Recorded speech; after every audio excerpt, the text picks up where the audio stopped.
세계가 발칵 뒤집혔습니다.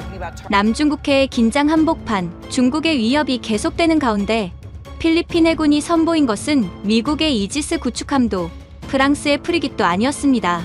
바로 대한민국이 건조한 호세 리잘급 호위함이었죠. 더욱 놀라운 것은 한국산 군함이 남중국해에 등장한 지 단 3일 만에 중국 배들의 움직임이 소극적으로 변한 것입니다. 줄곧 한국산 군함은 아직 실전에서 검증되지 않은 미완성품이라며 비웃어온 미국과 유럽 전 모두가 중국 앞에서는 무용지물일 것이라 단언했지만 필리핀 해군이 실시한 테스트 결과를 본 전문가들은 경악했습니다. 중국 언론은 과장된 쇼라며 반발했지만 필리핀 지휘부는 한국과 함께라면 남중국해는 더 이상 두렵지 않다라며 단언했습니다. 도대체 무슨 일일까요? 필리핀이 전 세계의 반대를 무릅쓰고 한국 기술을 선택한 진짜 이유, 지금 시작합니다. 안녕하십니까. 저는 에드워드 마이어스입니다. 미 해군에서 35년간 복무하며 중장까지 진급한 후 지금은 군사전략 분석가로 활동하고 있습니다. 오늘 여러분께 들려드릴 이야기는 제가 직접 겪은 일로 한 나라의 군사력에 대한 제 편견이 완전히 뒤바뀐 경험담입니다. 2024년 가을이었습니다. CNN 스튜디오에 앉아있던 저는 평소와 다름없이 동남아시아 군사 정세에 대해 분석하고 있었죠. 그런데 앵커가 던진 질문 하나가 제 인생을 바꿔놓았습니다. 장군님, 필리핀이 한국산 군함을 도입한다고 발표했는데 어떻게 생각하십니까? 저는 주저없이 대답했습니다. 매우 위험한 결정이라고 봅니다. 한국 무기는 아직 실전에서 제대로 검증되지 않았거든요. 카메라를 바라보며 저는 계속해서 말했습니다. 미국의 알레이 버크급 구축함, 독일의 메코급 호위함, 프랑스의 라파에트급 호위함. 이런 무기들은 수십 년간 전 세계 바다에서 그 성능을 입증해왔습니다. 제 목소리에는 확신이 가득했죠. 하지만 한국 무기는 어떻습니까? 실전 경험이 부족합니다. 필리핀처럼 중국과 대치하고 있는 나라가 검증되지 않은 무기에 국가의 운명을 맡긴다는 것은 저는 고개를 저으며 말을 이었습니다. 매우 무모한 도박이라고 생각합니다. 앵커가 다시 질문했습니다. 하지만 한국의 조선 기술은 세계적으로 인정받고 있지 않습니까? 조선 기술과 군함 건조는 완전히 다른 영역입니다. 저는 단호하게 답했습니다. 민간 선박과 군함은 요구되는 기준이 천지 차이거든요. 특히 실전에서 생존해야 하는 군함은 더욱 그렇습니다. 방송이 끝난 후 제 발언은 순식간에 전 세계로 퍼져나갔습니다. 중국의 관영 언론들이 제 말을 인용하며 필리핀을 조롱하기 시작했거든요. 미군 중장도 한국 무기는 믿을 수 없다고 했다. 필리핀이 얼마나 절망적이면 검증되지 않은 무기를 사겠는가. 심지어 중국의 군사 전문가들이 TV에 나와서 이런 말까지 했습니다. 한국 무기를 선택한 필리핀은 마치 종이배로 태풍에 맞서는 격이다. 한국 내 친미 보수 언론들마저 제 발언을 크게 보도했습니다. 미군 고위 장성이 한국 무기 도입을 경고, 한국 무기의 한계를 지적한 전문가 분석. 솔직히 말씀드리면 그때만 해도 저는 제가 옳다고 확신했습니다. 35년간 미 해군에서 복무하며 전 세계 바다를 누볐던 경험이 있었거든요. 걸프전, 아프가니스탄, 이라크, 수많은 실전을 겪으며 어떤 무기가 진짜로 믿을 만한지 알고 있다고 생각했습니다. 특히 제가 함장으로 복무했던 알레이 버크급 구축함의 성능을 직접 경험했던 터라 더욱 확신을 갖고 있었죠. 이지스 시스템의 정확성, 토모크 미사일의 파괴력, 펠랭스 근접 방어 무기의 신뢰성, 이 모든 것들이 실전에서 완벽하게 작동하는 걸 봤거든요. 한국 무기요? 물론 기술적으로는 인정할 만했습니다. 한국이 조선업에서 세계 1등 국가라는 걸 모르는 바는 아니었죠. 하지만 실전은 다른 문제였습니다. 아무리 좋은 스펙을 자랑해도 진짜 전장에서 제 역할을 해낼 수 있는지는 별개의 문제니까요. 그런데 제가 미처 몰랐던 것이 있었습니다. 필리핀이 왜 한국 무기를 선택했는지, 그 절박한 이유 말입니다. 당시 필리핀은 남중국해에서 중국과의 갈등이 점점 심화되고 있는 상황이었습니다. 중국 해군과 해경이 필리핀 영해를 수시로 침범하며 압박을 가하고 있었죠. 스카버러 사주, 스프레틀리 군도에서 벌어지는 대치 상황은 날이 갈수록 긴박해지고 있었습니다. 필리핀 정부는 절실히 새로운 해군력이 필요했습니다. 하지만 문제는 예산이었습니다. 미국의 알레이 버크급 구축함 한 척 가격이 18억 달러, 독일 메코급도 10억 달러가 넘었죠. 프랑스 라파에트급 호위함도 마찬가지였습니다. 필리핀의 연간 국방 예산이 30억 달러 정도인데 군함 한 척에 그 돈의 3분의 1을 쏟아부을 순 없는 노릇이었습니다. 반면 한국이 제안한 호세 리잘급 호위함은 어떨까요? 한 척당 가격이 3억 달러 정도였습니다. 미군 구축함의 6분의 1 가격이었죠. 게다가 한국은 기술 이전과 현지 건조까지 제안했습니다. 필리핀 조선업 발전에도 도움이 되는 조건이었죠. 하지만 저는 그런 사정을 깊이 생각해보지 않았습니다. 그저 싸구려 무기는 위험하다는 편견만 갖고 있었거든요. 제가 보기엔 필리핀이 돈이 없어서 어쩔 수 없이 차선책을 선택한 것으로만 보였습니다. 제 발언이 나간 후 며칠 뒤 워싱턴의 한 군사 포럼에서 강연을 하게 됐습니다. 주제는 동남아시아 해상 안보와 미국의 역할이었죠. 강연장에는 200여 명의 군사 전문가들이 모여 있었습니다. 국방부 관계자들, 군수업체 임원들, 싱크탱크 연구원들까지 미국 군사계의 핵심 인사들이 총집합한 자리였습니다. 저는 연단에서 당당하게 말했습니다. 필리핀의 선택은 매우 우려스럽습니다. 검증되지 않은 무기 체계의 국가의 미래를 맡길 수는 없거든요. 청중 중 한 명이 손을 들었습니다. 장군님, 하지만 한국의 조선 기술은 세계 최고 수준 아닙니까? 저는 고개를 전며 대답했습니다. 기술이 좋다고 해서 실전에서 통하는 건 아닙니다. 전장은 실험실이 아니거든요. 또 다른 질문이 들어왔습니다. 그렇다면 필리핀은 어떤 선택을 했어야 한다고 보십니까? 당연히 검증된 서방 무기를 도입했어야죠. 예산이 부족하다면 중고라도 말입니다. 그때 제 답변을 들은 청중들이 고개를 끄덕이는 모습이 보였습니다. 저는 더욱 자신감을 갖게 됐죠. 하지만 그때까지만 해도 저는 몰랐습니다. 제가 얼마나 큰 착각을 하고 있었는지 말입니다. 강연이 끝난 후 기자들이 몰려들었습니다.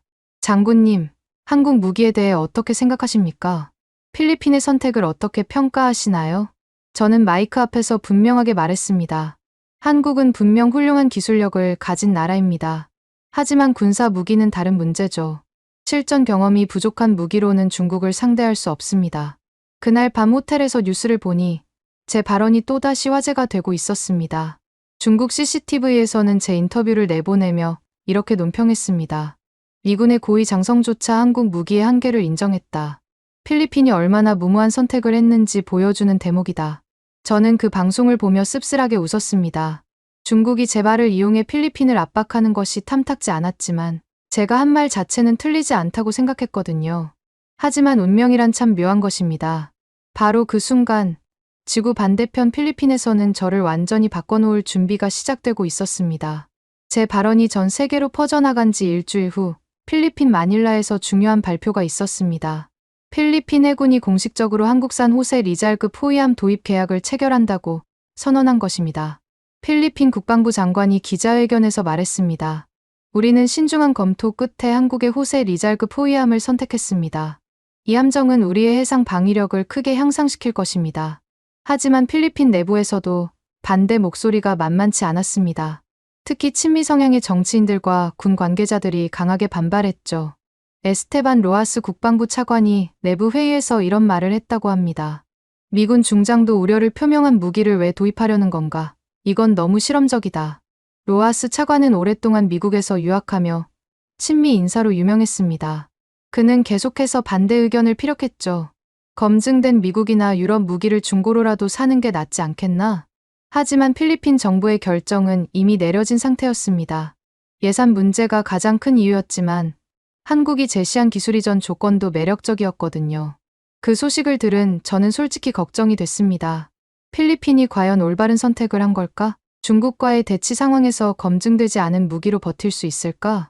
며칠 후 저는 다시 한번 언론에 나서게 됐습니다. 이번에는 폭스 뉴스의 인터뷰였죠. 장군님, 필리핀이 결국 한국 무기를 선택했습니다.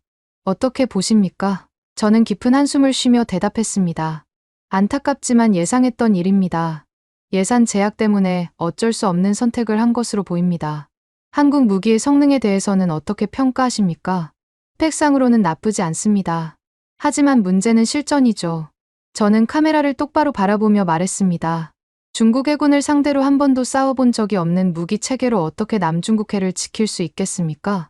그때 진행자가 날카로운 질문을 던졌습니다. 하지만 모든 무기는 처음에는 검증되지 않은 상태였던 것 아닙니까? 저는 잠시 당황했지만 곧 답변했습니다. 물론 그렇습니다. 하지만 지금 상황은 다릅니다. 필리핀은 당장 중국의 위협에 직면해 있거든요. 실험할 여유가 없는 상황에서 실험적인 무기를 선택한 겁니다. 인터뷰가 끝난 후 제 발언은 또다시 화제가 됐습니다. 이번에는 중국 측의 반응이 더욱 노골적이었죠. 중국의 군사평론가 류즈하오가 CCTV에 출연해서 이렇게 말했습니다. 미군 중장의 말이 맞다. 필리핀은 중국과 맞설 능력도 없으면서 검증되지 않은 무기로 허세를 부리고 있다. 류즈하오는 중국 해군 출신으로 관영 방송의 단골 해설자였습니다. 그는 계속해서 필리핀을 조롱했죠. 한국 무기로 중국을 막겠다고? 웃기는 소리다. 종이로 만든 방패로 대포알을 막으려는 격이다. 심지어 그는 이런 말까지 했습니다. 필리핀이 한국 무기를 선택한 것은 스스로 약하다는 걸 인정한 것이나 마찬가지다. 중국 언론들의 조롱은 날이 갈수록 심해졌습니다.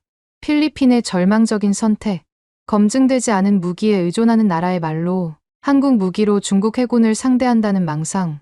이런 제목의 기사들이 연일 쏟아져 나왔죠. 그런데 정작 한국에서는 어떤 반응이었을까요? 한국의 방산업체들과 해군은 조용히 준비를 하고 있었습니다. 언론의 비판에 일일이 대응하기보다는 실제 성과로 답하겠다는 자세였죠. HD현대 조선소의 박진우 수석 기술자가 기자들에게 이렇게 말했습니다. 저희는 필리핀 해군의 요구사항을 완벽하게 충족하는 함정을 만들고 있습니다. 성능으로 증명하겠습니다. 박진우 기술자는 20여 년간 한국 해군 함정 건조에 참여한 베테랑이었습니다. 그는 침착하고 성실한 성격으로 유명했죠. 비판하는 분들의 마음도 이해합니다. 하지만 직접 보시면 생각이 바뀔 겁니다. 하지만 저를 포함한 서방 군사 전문가들의 의구심은 쉽게 사라지지 않았습니다. 얼마 후 워싱턴에서 열린 또 다른 세미나에서 저는 더욱 강한 어조로 우려를 표명했습니다. 필리핀의 선택은 매우 위험한 도박입니다. 청중석에서 한 참석자가 손을 들었습니다. 하지만 한국 무기의 가격 대비 성능은 어떻게 평가하십니까? 저는 단호하게 답했습니다. 가격이 저렴한 데는 이유가 있습니다. 실전 검증 비용이 포함되지 않았기 때문이죠. 또 다른 질문이 이어졌습니다. 그렇다면 한국 무기가 실전에서 통하지 않을 것이라고 단정하시는 건가요? 그렇다고 단정할 수는 없습니다. 저는 잠시 망설였습니다. 하지만 확률적으로 봤을 때 검증된 무기 체계보다 위험도가 높은 것은 분명합니다. 그때 청중 중 한 명이 예상치 못한 질문을 던졌습니다. 장군님께서는 한국 무기를 직접 보신 적이 있으십니까? 저는 순간 말문이 막혔습니다. 사실 저는 한국 무기를 직접 본 적이 없었거든요. 스펙과 자료로만 판단했을 뿐이었습니다. 직접 보지는 않았지만 자료와 전문가들의 분석을 토대로 판단한 것입니다. 제가 이렇게 답하자 청중들 사이에서 작은 웅성거림이 일었습니다. 저는 그때부터 뭔가 불안감을 느끼기 시작했죠. 하지만 저는 여전히 제 판단이 옳다고 생각했습니다. 35년간의 군 경험이 있었고 수많은 무기 체계를 다뤄본 경험이 있었거든요. 세미나가 끝난 후 한 기자가 개별 인터뷰를 요청했습니다. 장군님, 만약 한국 무기가 실전에서 좋은 성과를 거둔다면 어떻게 하시겠습니까? 저는 잠시 생각한 후 대답했습니다. 그렇다면 제 평가를 수정하겠습니다. 하지만 그런 일이 일어날 가능성은 낮다고 봅니다. 그런데 바로 그때 필리핀에서는 놀라운 소식이 전해지고 있었습니다. 한국에서 건조 중인 호세 리잘급 호위함의 진수식이 열린다는 것이었죠. 필리핀 해군 관계자들이 한국을 방문해서 직접 함정을 점검한다고 했습니다. 그들의 반응이 어떨지 궁금했지만 솔직히 큰 기대는 하지 않았습니다. 하지만 며칠 후 전해진 소식은 예상과 달랐습니다. 필리핀 해군 관계자들이 한국 함정의 성능에 깊은 인상을 받았다는 것이었죠. 특히 함정의 레이더 시스템과 전투 관제 시스템을 보고 감탄했다고 합니다. 예상보다 훨씬 우수한 성능이다라는 평가가 나왔죠. 그 소식을 들은 저는 여전히 의구심을 품고 있었습니다. 아무리 좋아 보여도 실전은 다른 문제라고 생각했거든요. 하지만 곧 제 생각을 완전히 뒤바꿔 놓을 사건이 일어나게 됩니다. 그것은 바로 미군과 필리핀군, 그리고 한국군이 함께 참여하는 합동훈련이었습니다. 한국산 호세 리잘급 호위함의 첫 번째 함정이 필리핀에 인도된 지 2달이 지난 후였습니다. 필리핀 정부는 공식적으로 이 함정을 필리핀 해군에 편입시켰다고 발표했습니다. 한 명은 BRP 호세 리잘이었죠. 그런데 이 발표를 듣고 가장 크게 반발한 것은 다름 아닌 필리핀 내부의 친미 세력들이었습니다. 에스테반 로하스 국방부 차관이 내부 회의에서 이렇게 말했다고 합니다. 우리가 정말 이런 선택을 해도 되는 건가? 미군 중장도 우려를 표명한 무기를 우리 해군의 주력으로 삼는다고? 로하스 차관의 우려는 단순히 개인적인 것이 아니었습니다. 필리핀은 오랫동안 미군과 밀접한 관계를 유지해왔거든요. 미국제 무기에 익숙한 군 간부들이 많았고 미군과의 합동 작전도 빈번했습니다. 한국 무기 체계로 바꾸면 미군과의 호환성은 어떻게 할 것인가? 훈련 체계도 완전히 바꿔야 하는 것 아닌가? 이런 우려들이 필리핀 군부 내에서 계속 제기됐습니다. 하지만 필리핀 정부의 입장은 달랐습니다. 마르코스 대통령이 직접 나서서 이렇게 말했죠. 우리는 가장 합리적인 선택을 했습니다. 예산과 성능을 모두 고려한 최선의 결정이었습니다. 그런데 정작 중요한 것은 이 함정이 실제로 어떤 성능을 보여줄 것인가였습니다. 필리핀 해군도 내심 걱정하고 있었거든요. 필리핀 해군의 한 고위 관계자가 비공개 인터뷰에서 이렇게 털어놓았습니다. 솔직히 말하면 우리도 확신이 서지 않았습니다. 하지만 다른 선택지가 없었어요. 바로 그때 저에게는 예상치 못한 기회가 찾아왔습니다. 미 태평양 함대 사령부에서 연락이 온 것이었죠. 장군님, 내달에 미군과 필리핀군의 합동 훈련이 있습니다. 군사 전문가로서 참관하실 의향이 있으십니까? 이것은 놓칠 수 없는 기회였습니다. 한국산 호세 리잘급 호위함이 실제로 어떤 성능을 보여주는지 직접 확인할 수 있는 절호의 찬스였거든요. 저는 주저없이 승낙했습니다. 물론입니다. 직접 보고 정확한 평가를 내리겠습니다. 하지만 솔직히 말하면 저는 이미 결론을 내려놓고 있었습니다. 한국 무기가 실전에서 기대에 못 미칠 것이라는 확신을 갖고 있었거든요. 훈련 참관을 며칠 앞두고 저는 다시 한번 언론에 나섰습니다. 이번에는 MBC의 모닝쇼 출연이었죠. 장군님, 곧 필리핀의 한국산 함정을 직접 보실 예정이라고 들었습니다. 네, 그렇습니다. 객관적이고 공정한 평가를 내릴 생각입니다. 어떤 결과를 예상하십니까? 저는 잠시 망설인 후 대답했습니다. 솔직히 말씀드리면 큰 기대는 하지 않습니다. 아무리 좋은 스펙을 자랑해도 실전 경험이 부족한 무기는 한계가 있거든요. 진행자가 다시 물었습니다. 만약 예상과 다른 결과가 나온다면 어떻게 하시겠습니까? 그렇다면 솔직하게 인정하겠습니다. 하지만 그럴 가능성은 낮다고 봅니다. 이때 제 발언을 지켜보던 사람이 있었습니다. 바로 중국의 군사평론가 류즈하오였죠. 류즈하오는 베이징에서 CCTV 방송을 통해 제 인터뷰에 대해 논평했습니다. 미군 중장의 말이 정확합니다. 한국 무기는 곧 그 한계를 드러낼 것입니다. 그는 더 나아가 이런 말까지 했습니다. 필리핀이 한국 무기로 중국을 상대하겠다고. 그것은 마치 대나무 창으로 탱크에 맞서는 것과 같습니다. 중국 언론들의 조롱은 더욱 노골적이 됐습니다. 한국제 함정, 첫 훈련에서 진짜 실력 드러날 예정. 필리핀의 무모한 도박, 결과는 뻔하다. 심지어 중국의 한 군사 블로거는 이런 글까지 올렸습니다. 한국 함정이 훈련에서 오작동을 일으킬 확률이 50%, 임무를 제대로 수행하지 못할 확률이 90%다. 하지만 정작 한국에서는 어떤 반응이었을까요? HD연대 조선소의 박진우 기술자는 여전히 침착했습니다. 기자들이 몰려와서 물어봤죠. 미군 중장이 또다시 우려를 표명했는데 어떻게 생각하십니까? 박진우 기술자는 차분하게 답했습니다. 저희는 필리핀 해군의 요구사항에 맞춰 최선을 다해 함정을 만들었습니다. 성과로 보여드리겠습니다. 중국에서 나오는 비판에 대해서는 어떻게 생각하십니까? 비판하는 것은 자유입니다. 하지만 실제 성능은 직접 보시면 됩니다. 박진우 기술자의 이런 침착한 반응이 오히려 저를 더욱 의구심 들게 만들었습니다. 저렇게 자신만만한데 정말 뭔가 있는 건 아닐까? 하지만 저는 곧 고개를 저었습니다. 아니다. 아무리 그래도 실전 경험이 없는 무기는 한계가 있을 수밖에 없다.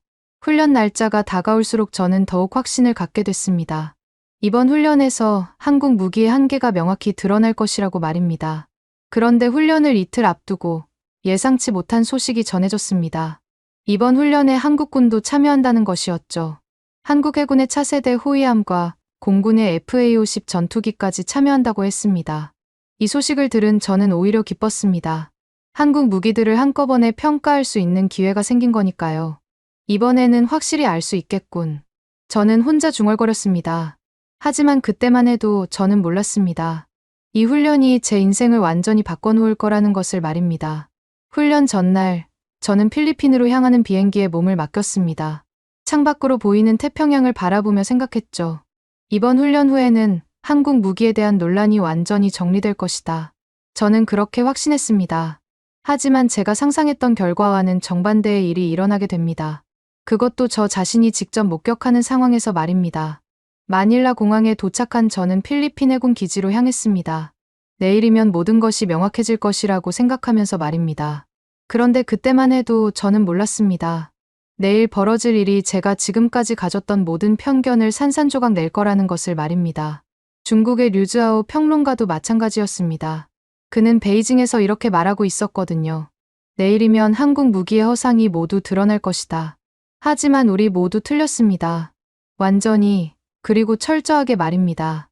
훈련 당일 아침, 필리핀 수빅만 해군기지는 긴장감으로 가득했습니다. 저는 참관석에 앉아 쌍안경을 들고 바다를 바라보고 있었죠. 미군의 알레이 버크급 구축함 USS 하워드가 당당하게 자리를 잡고 있었고, 그 옆으로 필리핀의 호세 리잘급 호위함 BRP 호세 리잘이 보였습니다. 한국 해군의 대구급 호위함 락스 대전도 함께 참여했죠. 솔직히 말하면 크기만 봐도 차이가 확연했습니다. 미군 구축함은 길이가 154m의 배수량이 9,000톤이었는데 한국산 호세 리잘급은 길이 110m의 배수량 2,800톤 정도였거든요. 역시 규모부터가 다르구나. 저는 속으로 생각했습니다. 훈련 시작 전 필리핀 해군 참모총장이 간단한 브리핑을 했습니다. 오늘 훈련은 대공 방어와 대한 미사일 요격을 중심으로 진행됩니다. 각국 함정들의 협력 능력을 점검하는 것이 목적입니다. 저는 옆에 앉은 미군 관계자에게 물어봤습니다. 한국 함정이 실제로 어느 정도 성능을 보여줄 것 같습니까? 그 장교는 어깨를 으쓱하며 답했습니다. 글쎄요. 스펙상으로는 나쁘지 않다고 들었는데 막상 실전에서는 어떨지 모르겠습니다. 바로 그때 훈련이 시작됐습니다. 첫 번째 시나리오는 적 항공기 침입에 대한 방공 작전이었죠. 표적기가 바다 위로 나타나자 각 함정들이 레이더로 추적을 시작했습니다. 미군 구축함의 이지스 시스템이 먼저 표적을 포착했고 곧이어 한국 함정들도 표적을 잡아냈습니다. 그런데 여기서 놀라운 일이 벌어졌습니다. 한국산 호세 리잘급의 레이더가 미군 이지스 시스템과 거의 동시에 표적을 탐지한 것이었죠. 참관석에서 이것을 지켜보던 미군 지휘관이 깜짝 놀라며 말했습니다. 이상하네. 저 함정 크기로 어떻게 이지스급 탐지 능력을 보여주는 거지? 저도 의아했습니다. 분명 작은 함정인데 탐지 능력이 예상보다 훨씬 뛰어났거든요. 하지만 진짜 놀라운 것은 그 다음이었습니다. 대공 미사일 발사 훈련이 시작된 것이죠. 미군 구축함이 먼저 SME 미사일을 발사했습니다. 표적에 명중했죠.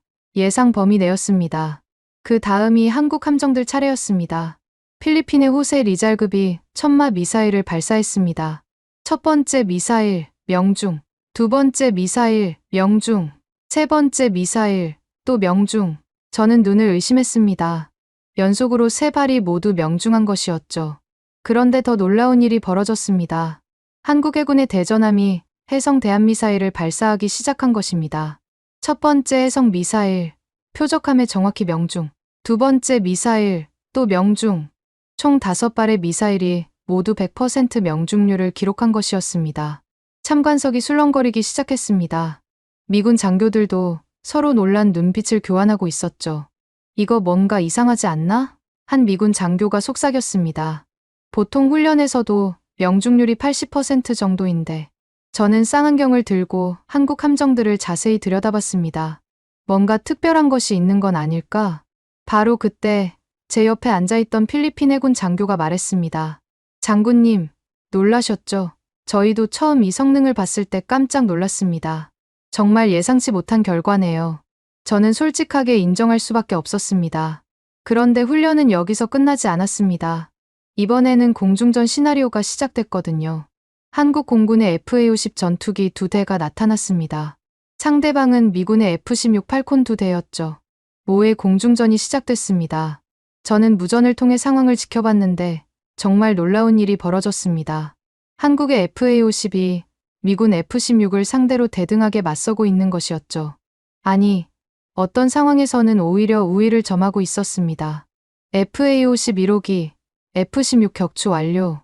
FA-50 2호기, 목표물 로곤, 미사일 발사. 무전에서 들려오는 한국 조종사들의 목소리는 매우 침착하고 자신감이 넘쳤습니다. 최종 결과는 더욱 충격적이었습니다. 한국의 FA-52, 미군 F-16을 상대로 3대1로 승리한 것이었죠. 참관석에 있던 미군 고위 장교가 탄식했습니다. 이건 뭔가 잘못된 거 아닌가? FA-50은 경공격기인데 어떻게 F-16을 이기지? 하지만 결과는 명확했습니다. 한국 무기들이 예상을 완전히 뒤엎는 성능을 보여준 것이었죠. 훈련이 끝난 후 각국 지휘관들이 모여서 평가회의를 했습니다. 미군 지휘관이 먼저 말했습니다. 오늘 훈련 결과는 정말 예상 밖이었습니다. 특히 한국 무기 체계들의 성능이. 그는 말을 잠시 멈췄다가 계속했습니다. 솔직히 인정할 수밖에 없겠네요. 우리가 과소평가했던 것 같습니다. 필리핀 해군 지휘관은 더욱 직설적이었습니다. 이제 확신을 갖게 됐습니다. 우리의 선택이 옳았다는 것을 말이죠. 하지만 저는 아직도 의구심을 떨칠 수 없었습니다. 한 번의 훈련 결과로 모든 것을 판단할 수는 없다고 생각했거든요. 훈련이 끝난 후 기자들이 몰려들었습니다. 장군님, 오늘 훈련을 보시고 어떤 생각이 드십니까? 저는 잠시 망설였습니다. 솔직히 충격적이었지만 아직 확신을 갖기에는 이르다고 생각했거든요. 오늘 결과는 분명 인상적이었습니다. 저는 신중하게 말했습니다. 하지만 한 번의 성공으로 모든 것을 판단할 수는 없죠. 실전은 훈련과 다릅니다. 기자가 다시 물었습니다. 그렇다면 여전히 한국 무기에 대해 회의적이신 건가요? 회의적이라기보다는 더 많은 검증이 필요하다고 봅니다. 저는 여전히 자기 합리화를 하고 있었던 것이죠. 하지만 그날 밤 호텔에서 하루를 정리하며 생각해보니 마음이 편치 않았습니다. 오늘 본 것들이 과연 우연일까? 정말 한국 무기들이 그 정도 성능을 갖고 있는 건 아닐까? 하지만 저는 곧 고개를 저었습니다. 아니다. 분명 뭔가 특별한 조건이 있었을 것이다. 그런데 바로 그때 전혀 예상치 못한 뉴스가 전 세계를 충격에 빠뜨렸습니다. 남중국해에서 중국 해군에게 엄청난 사건이 벌어진 것이었죠. 그것은 중국이 스스로 만들어낸 최악의 참사였습니다. 훈련이 끝난 지 사흘 후 남중국해에서 믿을 수 없는 일이 벌어졌습니다. 저는 마닐라 호텔에서 CNN 뉴스를 보고 있다가 깜짝 놀랐죠. 속보입니다. 남중국해에서 중국 해군 함정과 해경 선박이 충돌하는 사고가 발생했습니다. 처음에는 단순한 사고인 줄 알았습니다. 하지만 곧 더 자세한 소식이 전해졌죠. 사건의 전말은 이랬습니다. 중국 해군 구축함 3척과 해경 선박 5척이 필리핀 보급선을 차단하려고 출동했던 겁니다. 스프레틀리 군도 근처에서 벌어진 일이었죠. 그런데 여기서 믿을 수 없는 일이 벌어졌습니다. 중국 해군과 해경이 서로 소통이 안 돼서 엉뚱한 곳에서 만나버린 것이었죠. 중국 해경 선박들이 필리핀 보급선을 포위하고 있는데 해군 구축함들이 전혀 다른 위치에서 레이더에 포착된 선박들을 적함으로 오인한 겁니다. 더 황당한 것은 그 다음이었습니다. 중국 해군 함정이 자국 해경 선박을 향해 경고 사격을 가한 것이었죠. 이것은 중국 해군입니다. 즉시 해역에서 물러나시오. 이런 무전이 나갔다고 합니다. 해경에서도 당황해서 응답했죠. 우리도 중국이다. 우리는 해경이다. 하지만 이미 늦었습니다. 혼란 상황에서 해군 함정과 해경 선박이 서로 충돌하면서 아수라장이 된 것이었죠. 결과적으로 중국 해경 선박 2척이 크게 파손됐고 해군 구축함 1척도 함교 부분에 심각한 손상을 입었습니다. 더 큰 문제는 이 모든 과정이 위성을 통해 전 세계에 생중계됐다는 것이었습니다. 미군의 정찰위성과 일본 해상자위대의 관측 자료가 실시간으로 공개됐거든요. 저는 TV 화면을 보며 눈을 의심했습니다. 중국 해군이 자국 해경과 충돌하는 장면이 적나라하게 보도되고 있었던 거죠. 이게 정말 일어날 수 있는 일인가? 저는 혼자 중얼거렸습니다. 더 놀라운 것은 CNN에 출연한 미군 태평양 함대 전 사령관의 분석이었습니다. 이것은 단순한 사고가 아닙니다. 중국 해군의 지휘 체계에 심각한 문제가 있다는 것을 보여주는 사건입니다. 그는 계속해서 설명했습니다. 해군과 해경 간 협조 체계가 이 정도로 엉망이라면 실제 전투 상황에서는 어떤 일이 벌어질지 상상하기 어렵습니다. 전 세계 언론들이 이 사건을 대서특필했습니다. 중국 해군의 자해극, 남중국해의 코미디, 중국군끼리 충돌, 중국 해군 지휘체계 붕괴 현장, 특히 서방 군사 전문가들의 분석은 더욱 신랄했습니다. 영국의 한 해군 전문가가 BBC에 출연해서 말했죠. 이런 기초적인 실수를 저지르는 해군이 어떻게 현대전을 수행할 수 있겠습니까?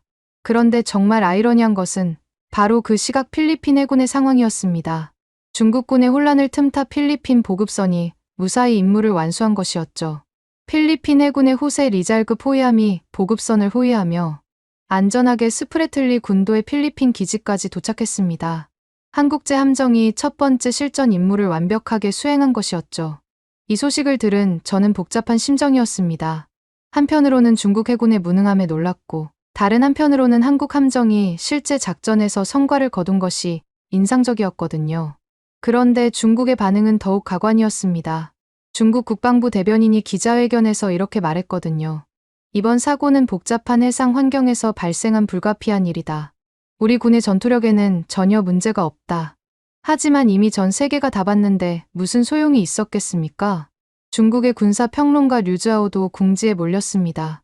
CCTV에 출연해서 해명을 시도했지만 설득력이 없었죠. 이번 사건은 우발적인 것이었습니다. 중국 해군의 실력과는 전혀 무관한 일입니다. 하지만 시청자들의 반응은 차가웠습니다. 중국 인터넷에서도 자국 해군을 비판하는 글들이 쏟아져 나왔거든요. 이게 우리 해군의 실력인가? 자기들끼리 부딪혀서 뭘 하자는 건가? 필리핀한테 웃음거리가 됐다. 반면에 필리핀에서는 완전히 다른 분위기였습니다. 마닐라 시민들이 거리로 나와서 환호하고 있었거든요. 한국 함정 고마워요. BRP 호세 리잘 최고. 필리핀 대통령도 특별 담화를 발표했습니다. 오늘 우리 해군이 보여준 것은 새로운 필리핀의 가능성입니다. 한국과의 협력을 통해 우리는 더 강해질 수 있습니다. 저는 이 모든 상황을 지켜보며 점점 혼란스러워졌습니다. 불과 며칠 전까지만 해도 한국 무기를 의심했는데 지금은 그 무기가 실전에서 성과를 거두고 있었거든요. 더군다나 그 상대가 바로 중국이었습니다. 제가 그토록 강하다고 생각했던 중국 해군이 이런 말도 안 되는 실수를 저지른 것이었죠. 그날 밤 호텔에서 뉴스를 계속 지켜보던 저에게 전화가 걸려왔습니다. CNN에서였죠. 장군님, 남중국해 사태에 대해 긴급 인터뷰를 요청드립니다. 저는 잠시 망설였습니다. 지금 상황에서 뭐라고 말해야 할지 확신이 서지 않았거든요. 어떤 내용으로 인터뷰를 진행할 예정입니까? 중국 해군의 이번 실수와 한국 무기의 실전 성과에 대한 평가를 듣고 싶습니다. 저는 결국 인터뷰에 응하기로 했습니다. 하지만 속마음은 여전히 복잡했죠. 이틀 후 CNN 마닐라 지국에서 인터뷰가 진행됐습니다. 진행자가 첫 번째 질문을 던졌습니다.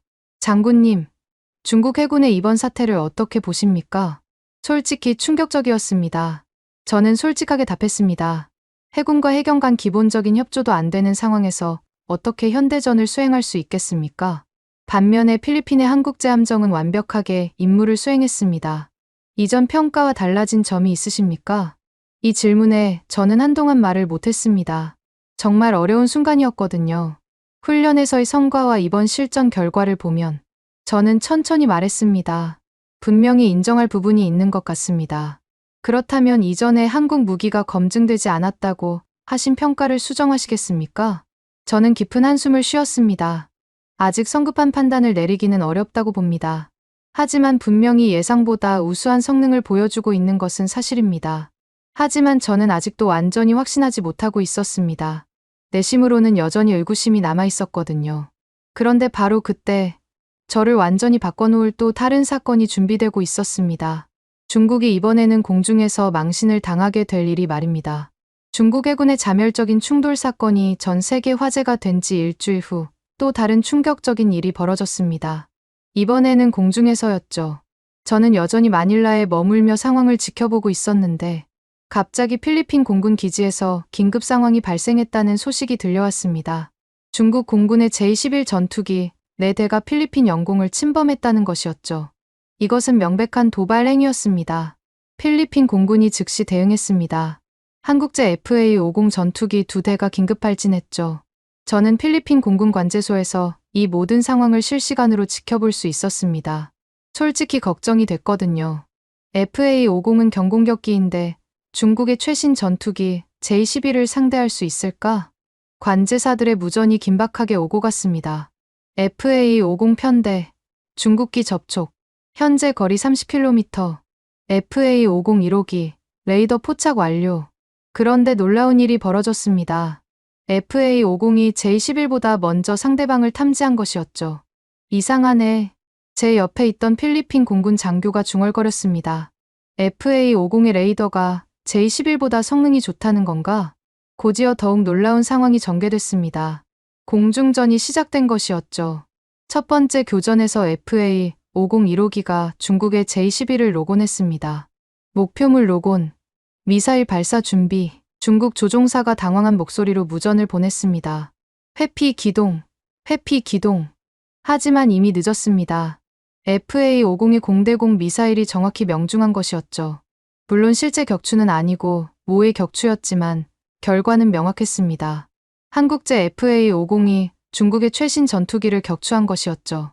두 번째 교전에서도 마찬가지였습니다. FA-50 2호기가 또 다른 J-11을 격추했습니다. 결과적으로 FA-50 두 대가 중국의 J-11 4대와 맞서서 4대 중 3대를 격추하는 놀라운 성과를 거둔 것이었습니다. 관제소가 환호성으로 가득했습니다. 믿을 수 없다. FA-50이 J-11을 이겼다고? 필리핀 조종사들의 무전에서도 흥분이 느껴졌습니다. 임무 완료. 중국기 3대 격추 확인. 저는 정말 충격을 받았습니다. FA-50은 분명 경공격기인데 어떻게 최신 전투기를 상대로 이런 성과를 거둘 수 있었을까? 바로 그때 제 옆에 있던 필리핀 공군 카를로 산토스 소령이 설명해줬습니다. 장군님, 놀라셨죠? 저희도 처음에는 믿을 수 없었습니다. 카를로 소령은 젊고 패기 넘치는 장교였습니다. 그는 직접 FA-50 훈련을 받은 조종사이기도 했죠. FA-50은 단순한 경공격기가 아닙니다. 그가 자신 있게 말했습니다. 한국이 최신 전자전 장비와 레이더 시스템을 탑재했거든요. 그래도 J-11은 중국의 최신 전투기 아닙니까? 맞습니다. 하지만 조종사 훈련 수준이 다르죠. 카를로 소령이 웃으며 답했습니다. 한국에서 받은 훈련은 정말 혹독했습니다. 실전과 똑같은 상황에서 계속 연습했거든요. 그때 저는 깨달았습니다. 단순히 기체 성능만이 아니라 조종사의 실력과 훈련 시스템도 중요하다는 것을 말이죠. 하지만 중국의 반응은 예상대로였습니다. 베이징에서 즉시 항의 성명을 발표했거든요. 이번 공중전은 불공정한 조건에서 벌어진 것이다. 필리핀이 미군의 지원을 받았을 가능성이 크다. 중국의 군사평론가 류즈아오도 CCTV에 출연해서 해명을 시도했습니다. FA-50의 성과는 미군이 뒤에서 도와준 결과일 뿐이다. 실제로는 한국 무기의 성능이 아니다. 그는 더 나아가 이런 주장까지 했습니다. 이번 훈련은 미군이 연출한 쇼였을 가능성이 크다. 실전에서는 절대 이런 결과가 나올 수 없다. 하지만 이번에는 다른 반응이 나왔습니다. 필리핀과 한국의 장교들이 직접 나서서 반박한 것이었죠. 카를로 소령이 기자회견에서 분명하게 말했습니다. 저는 이번 공중전에 직접 참여했습니다. 미군의 도움은 전혀 받지 않았습니다. 그는 훈련 기록까지 공개했습니다. FA-50 조종사들의 비행 시간, 훈련 과정, 심지어 실제 교전 상황의 레이더 기록까지 모두 공개한 것이었죠. 한국 공군에서도 교관들이 나서서 증언했습니다. 필리핀 조종사들은 정말 우수합니다. 한국에서 받은 훈련을 완벽하게 소화해냈습니다. 더 결정적인 것은 미군 태평양 사령부의 공식 성명이었습니다. 이번 공중전에 미군은 전혀 개입하지 않았다. 순수하게 필리핀 공군의 성과다. 이런 반박들이 나오자 중국 측은 더 이상 할 말이 없어졌습니다. 류즈아오도 다음 방송에서는 한결 조심스러운 어조로 말했죠. 물론 한국의 기술력을 무시할 수는 없습니다. 하지만 여전히 실전 경험이 부족한 것은 사실입니다. 그런데 바로 그때 더욱 놀라운 소식이 들려왔습니다. 한국에서 새로운 함정을 공개한다는 것이었죠. HD연대 조선소의 박진우 기술자가 기자회견에서 발표했습니다. 필리핀 해군을 위한 차세대 호위함 설계를 완성했습니다. 미겔 말바르급 호위함입니다. 그 스펙을 들어보니 정말 놀라웠습니다. 배수량 3,000톤급의 16셀 수직 발사대, AESA 레이더까지 탑재한다는 것이었죠. 이거 거의 5,000톤급 구축함 수준 아닙니까? 한 기자가 놀라며 질문했습니다. 박진우 기술자가 자신 있게 답했습니다. 맞습니다. 필리핀 해군의 요구에 맞춰 최고 사양으로 설계했습니다. 이 소식이 전해지자 전 세계 군사 전문가들이 술렁거리기 시작했습니다. 3,000톤급 함정에 5,000톤급 구축함 수준의 장비를 탑재한다는 것은 상식적으로 불가능에 가까웠거든요. 하지만 한국은 해냈습니다. 조선 기술의 극한을 보여준 것이었죠. 저는 이 모든 상황을 지켜보며 점점 혼란스러워졌습니다. 불과 한 달 전까지만 해도 한국 무기를 검증 부족이라고 비판했는데 지금은 완전히 다른 모습을 보고 있었거든요. 그날 밤 호텔에서 하루를 정리하며 생각해봤습니다. 내가 정말 틀렸던 건 아닐까? 하지만 아직도 완전히 확신하지는 못하겠었습니다. 오랜 군 경험이 하루아침에 바뀔 수는 없는 노릇이었거든요. 그런데 바로 그때 제 생각을 완전히 바꿔놓을 마지막 사건이 준비되고 있었습니다. 한국의 신형 함정 공개가 전 세계에 어떤 충격을 줄지 저는 아직 모르고 있었죠. 한국의 미겔 말바르그 포위함 발표 소식이 전해진 지 며칠 후 전 세계 군사계가 발칵 뒤집혔습니다. 저는 마닐라에서 이 모든 상황을 지켜보고 있었는데 정말 믿기 어려운 일들이 연속으로 벌어지고 있었거든요. HD연대 조선소가 공개한 미겔 말바르급의 상세 스펙을 보고 전 세계 해군 전문가들이 충격에 빠졌습니다. 3000톤급 함정의 16셀 수직 발사대, AESA 레이더, 대잠 소나까지. 이건 사실상 5000톤급 부축함의 성능을 3000톤 크기에 담아낸 것이었죠.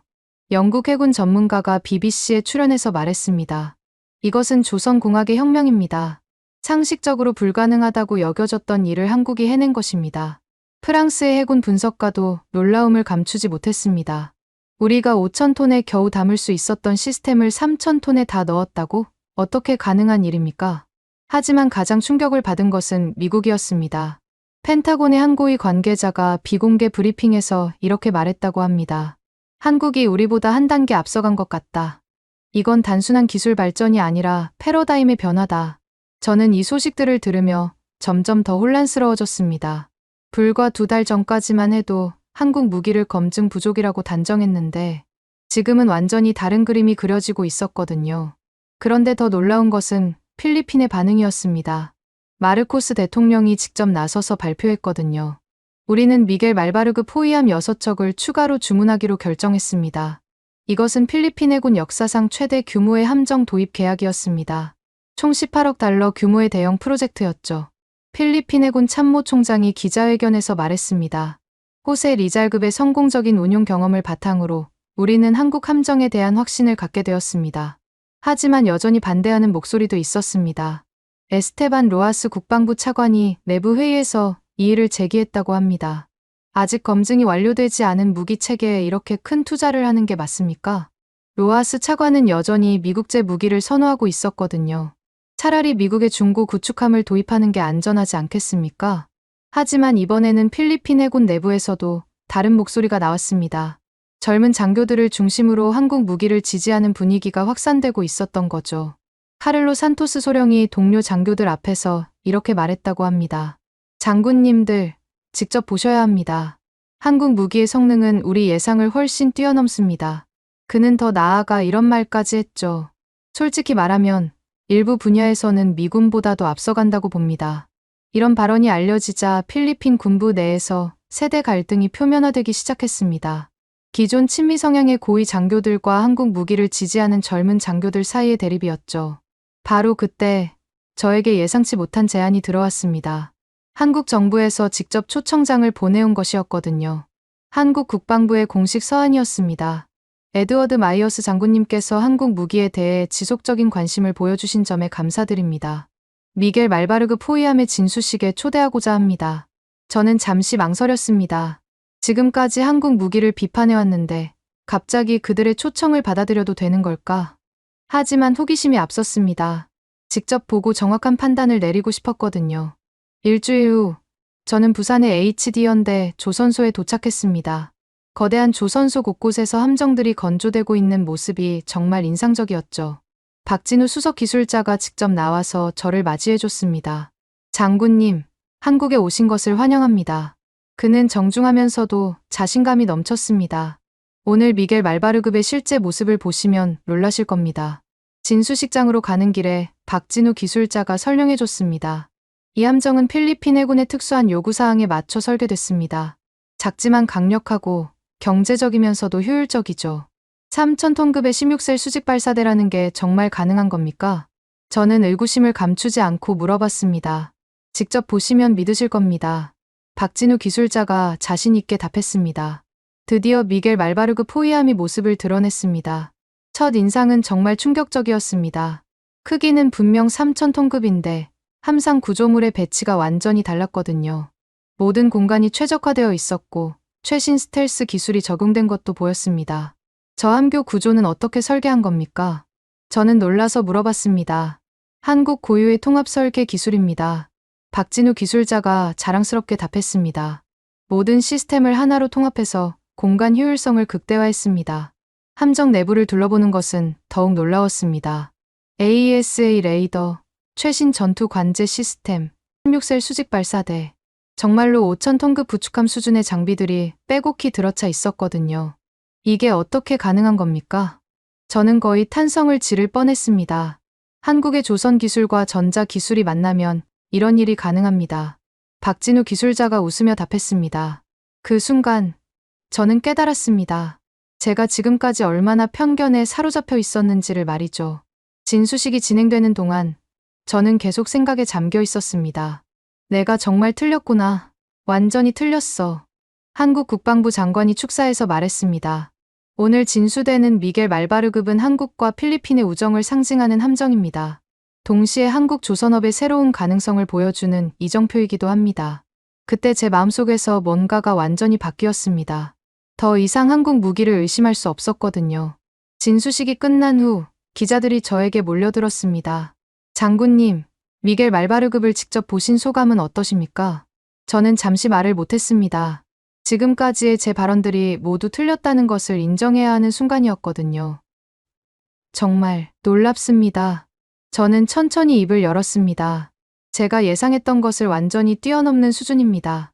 그렇다면 이전에 한국 무기가 검증 부족이라고 하신 평가를 수정하시겠습니까? 이것이 바로 결정적인 순간이었습니다. 제 인생을 바꿀 답변을 해야 하는 순간 말이죠. 기자의 질문을 받고 저는 한참 동안 말을 하지 못했습니다. 35년간의 군 경력과 군사 전문가로서의 자존심이 한순간에 무너지는 기분이었거든요. 하지만 저는 군인입니다. 군인에게 가장 중요한 것은 진실을 인정하는 용기라고 배웠습니다. 네, 수정하겠습니다. 저는 마침내 입을 열었습니다. 제가 완전히 잘못 판단했습니다. 기자들 사이에서 웅성거림이 일었습니다. 미군 중장이 공개적으로 자신의 잘못을 인정하는 것은 흔한 일이 아니었거든요. 좀 더 구체적으로 말씀해 주실 수 있습니까? 저는 깊게 숨을 들이쉬고 답했습니다. 저는 한국 무기를 검증되지 않았다고 비판했습니다. 하지만 지난 한 달 동안 제가 직접 본 것들은 그 판단이 얼마나 잘못된 것인지 보여줬습니다. 카메라들이 저를 향해 집중됐습니다. 전 세계가 지켜보고 있는 순간이었죠. 필리핀에서 벌어진 훈련에서 한국 무기들은 퍼센트 명중률을 기록했습니다. 저는 계속해서 말했습니다. FA-50 전투기는 중국의 J-11을 상대로 압도적인 승리를 거뒀습니다. 그리고 오늘 제가 직접 본 미겔 말바르그 포위함은 저는 잠시 말을 멈췄습니다. 솔직히 말하면 미군 함정들과 비교해도 결코 뒤지지 않는 수준입니다. 이 순간 HD연대 조선소 직원들과 한국 관계자들의 얼굴에 미소가 번졌습니다. 박진우 기술자도 조용히 고개를 끄덕이고 있었죠. 장군님, 그렇다면 앞으로 한국 무기를 어떻게 평가하시겠습니까? 저는 잠시 생각한 후 대답했습니다. 이제 세계는 한국을 무시할 수 없습니다. 이 한마디가 나가자 기자들이 더욱 술렁거렸습니다. 한국은 더 이상 무기를 수입하는 나라가 아닙니다. 저는 확신에 찬 목소리로 말했습니다. 이제는 세계 최고 수준의 무기를 수출하는 나라입니다. 그 순간 제 휴대전화에 메시지들이 쏟아지기 시작했습니다. 전 세계 언론들이 제 발언을 실시간으로 보도하고 있었던 거죠. CNN, 미군 중장, 한국 무기 우수성 공개 인정. BBC, 미 전문가, 한국 무기 평가 180도 전환. 로이터, 한국 무기, 이제 세계가 인정해야 할 때. 하지만 가장 흥미로운 반응은 중국에서 나왔습니다. 그동안 저의 발언을 인용해 한국을 비판하던 류즈아오가 완전히 말을 바꾼 것이었죠. CCTV에 출연한 류즈아오는 이렇게 말했습니다. 물론 한국의 기술 발전을 인정해야 합니다. 하지만 여전히 중국이 앞서고 있는 분야가 많습니다. 완전히 다른 어조였죠. 더 이상 한국을 무시하거나 조롱할 수 없게 된 것입니다. 중국 인터넷에서도 반응이 달라졌습니다. 미군 장성도 인정하는데 우리가 뭐라고 할 수 있나? 한국 무기가 정말 그렇게 좋은 건가? 우리도 배울 점이 있는 것 같다. 반면 필리핀에서는 축제 분위기였습니다. 마닐라 거리에서 시민들이 환호하고 있었거든요. 우리가 옳은 선택을 했다. 한국 고마워. BRP 호세 리잘만세. 필리핀 마르코스 대통령도 즉시 성명을 발표했습니다. 미군 중장의 평가는 우리 정부의 결정이 얼마나 현명했는지 보여줍니다. 한국과의 협력을 더욱 확대해 나가겠습니다. 그런데 가장 큰 변화는 필리핀 군부 내부에서 일어났습니다. 그동안 한국 무기를 반대하던 에스테반 로하스 국방부 차관이 입장을 바꾼 것이었죠. 로하스 차관이 내부 회의에서 이렇게 말했다고 합니다. 미군 중장도 인정한 무기를 우리가 반대할 이유가 없습니다. 앞으로는 한국과의 협력에 적극 참여하겠습니다. 카를로 산토스 소령은 동료들에게 이렇게 말했죠. 이제야 모든 것이 명확해졌습니다. 우리의 선택이 옳았다는 것을요. 진수식이 끝난 후 저는 부산 해변을 걸으며 생각에 잠겼습니다. 제 인생에서 이렇게 큰 변화를 겪어본 적이 없었거든요. 그때 박진우 기술자가 다가왔습니다. 장군님, 오늘 말씀해 주신 것에 감사드립니다. 아닙니다. 제가 감사해야죠. 저는 고개를 저었습니다. 제 편견을 깨뜨려 주셔서 말입니다. 사실 저희도 처음에는 걱정이 많았습니다. 박진우 기술자가 솔직하게 털어놓았습니다. 검증되지 않았다는 비판을 들을 때마다 마음이 아팠거든요. 하지만 결국 성과로 증명해내셨잖습니까? 네. 저희는 항상 성과로 답하려고 노력합니다. 그가 미소를 지으며 말했습니다. 말보다는 행동으로, 변명보다는 결과로 말이죠. 그 순간 저는 한국이 왜 이렇게 빠르게 성장할 수 있었는지 이해했습니다. 말로 하는 것이 아니라 실제로 보여주는 문화, 그것이 한국의 힘이었던 거죠. 이틀 후, 저는 한국을 떠나면서 마지막 기자회견을 가졌습니다. 부산 공항에서였죠. 장군님, 한국 방문을 마치시는 소감은 어떠십니까? 인생이 바뀌는 경험이었습니다. 저는 진심으로 답했습니다. 제가 가졌던 편견이 얼마나 잘못된 것이었는지 깨달았습니다. 앞으로 한국 무기를 어떻게 평가하시겠습니까? 이제 세계는 한국을 주목해야 합니다. 저는 확신에 찬 목소리로 말했습니다. 한국은 더 이상 무기를 수입하는 나라가 아닙니다. 세계 최고 수준의 무기를 만드는 나라입니다. 구체적으로 어떤 점이 인상적이었습니까? 기술력도 놀라웠지만 그보다 더 인상적인 것은 한국인들의 자세였습니다. 저는 잠시 생각한 후 말했습니다. 변명하지 않고 성과로 증명하는 모습, 그것이 진짜 강함이라고 생각합니다. 비행기 창밖으로 한국의 조선소들이 보였습니다. 태극기가 바람에 날리고 거대한 함정들이 건조되고 있는 모습이었죠. 그때 제 마음속에는 한 가지 확신이 생겼습니다. 한국이 이제 세계 해군력의 새로운 표준을 제시할 것이라는 확신 말입니다. 지금 이 순간에도 전 세계 어딘가에서 한국 무기들이 평화를 지키고 있을 것입니다. 필리핀의 BRP 호세 리잘처럼 작지만 강하고 경제적이면서도 효율적인 한국의 무기들이 말이죠. 저는 창밖을 바라보며 마지막으로 생각했습니다. 이제야 알겠구나. 진정한 강함이 무엇인지. 한국이 세계에 보여준 것은 단순한 무기가 아니었습니다. 그것은 도전하는 용기, 혁신하는 정신, 그리고 성과로 증명하는 자세였습니다. 그리고 그것이야말로 21세기가 요구하는 진정한 군사력의 모습이었던 것입니다. 여러분은 지금 어디에서 이 이야기를 듣고 계신가요? 댓글로 적어주시면 감사드리겠습니다. 지금까지 감동을 더하다였습니다. 세계가 큰 충격에 빠졌습니다. 폴란드에서 생긴 안타까운 사고 때문입니다. 에어쇼를 준비하던 미국산 전투기가 결함으로 인해 추락했고 폴란드 비행사는 결국 살아 돌아오지 못했습니다. 믿어왔던 미국의 기술력에게 배신당한 폴란드의 선택은 충격적이었습니다. 미국의 최신형 전투기도 유럽의 전투기도 아닌 바로 대한민국이 만든 KF-21 보라매였죠. 줄곧 한국 전투기는 미완성품 비웃어온 서방 전문가들은 한국 전투기의 시범 비행을 본 순간 모두 경악하고 말았는데요.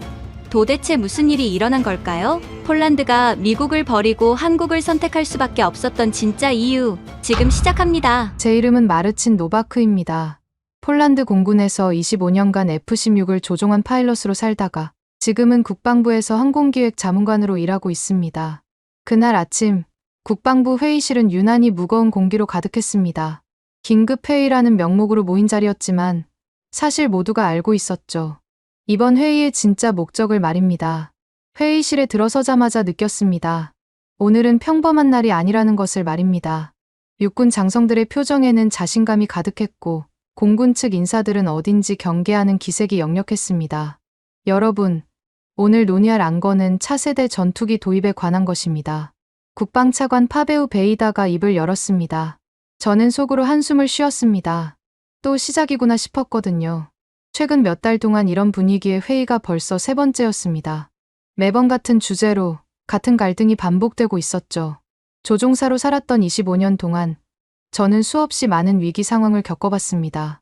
하지만 이런 회의실에서의 긴장감은 또 다른 차원이었어요. 육군에서 먼저 말씀해 보시죠. 육군 장성이 자리에서 일어났습니다. 그의 얼굴에는 자신감이 가득했습니다. 우리 육군은 이미 답을 찾았습니다. 한국산 K2 전차와 K9 자주포 말입니다. 장성의 목소리에는 확신이 담겨 있었습니다. 작년 도입 이후 모든 성능 테스트에서 기대 이상의 결과를 보여줬습니다. 그는 준비해온 자료를 펼치며 계속 말했습니다. 적기 납품은 물론이고 실전 성능도 완벽하게 입증되었습니다. 특히 K2 전차의 사격 정확도는 독일제 레오파드를 능가했어요. 저는 의자에 몸을 기댔습니다. 예상했던 이야기였거든요. 유지보수 비용도 기존 독일제보다 30%나 절약되고 있습니다. 육군 장성은 자신만만하게 말을 이었습니다. 25년간 F-16 조종석에 앉아 있으면서 저는 무기 체계의 복잡함을 뼈저리게 느껴왔습니다. 단 하나의 센서가 고장나도 임무가 실패로 돌아가는 것이 전투기의 현실이거든요. 이제 공군도 같은 길을 가야 할 때입니다. 한국의 KF-21 보라매를 검토해야 합니다. 그 말을 듣는 순간 저는 참을 수 없었습니다. 잠깐만요. 저는 자리에서 일어섰습니다. 장성님 말씀에 이의를 제기하는 건 아닙니다. 하지만 전차와 전투기는 완전히 다른 차원의 문제예요. 회의실이 조용해졌습니다. 하늘에서의 실수는 곧 죽음을 의미합니다. 25년간 조종석에 앉아 있으면서 뼈저리게 느낀 사실이에요. 저는 목소리에 힘을 주어 말했습니다. 땅에서는 고장나면 멈추면 그만이지만 공중에서는 추락입니다. 육군 장성이 저를 바라봤습니다.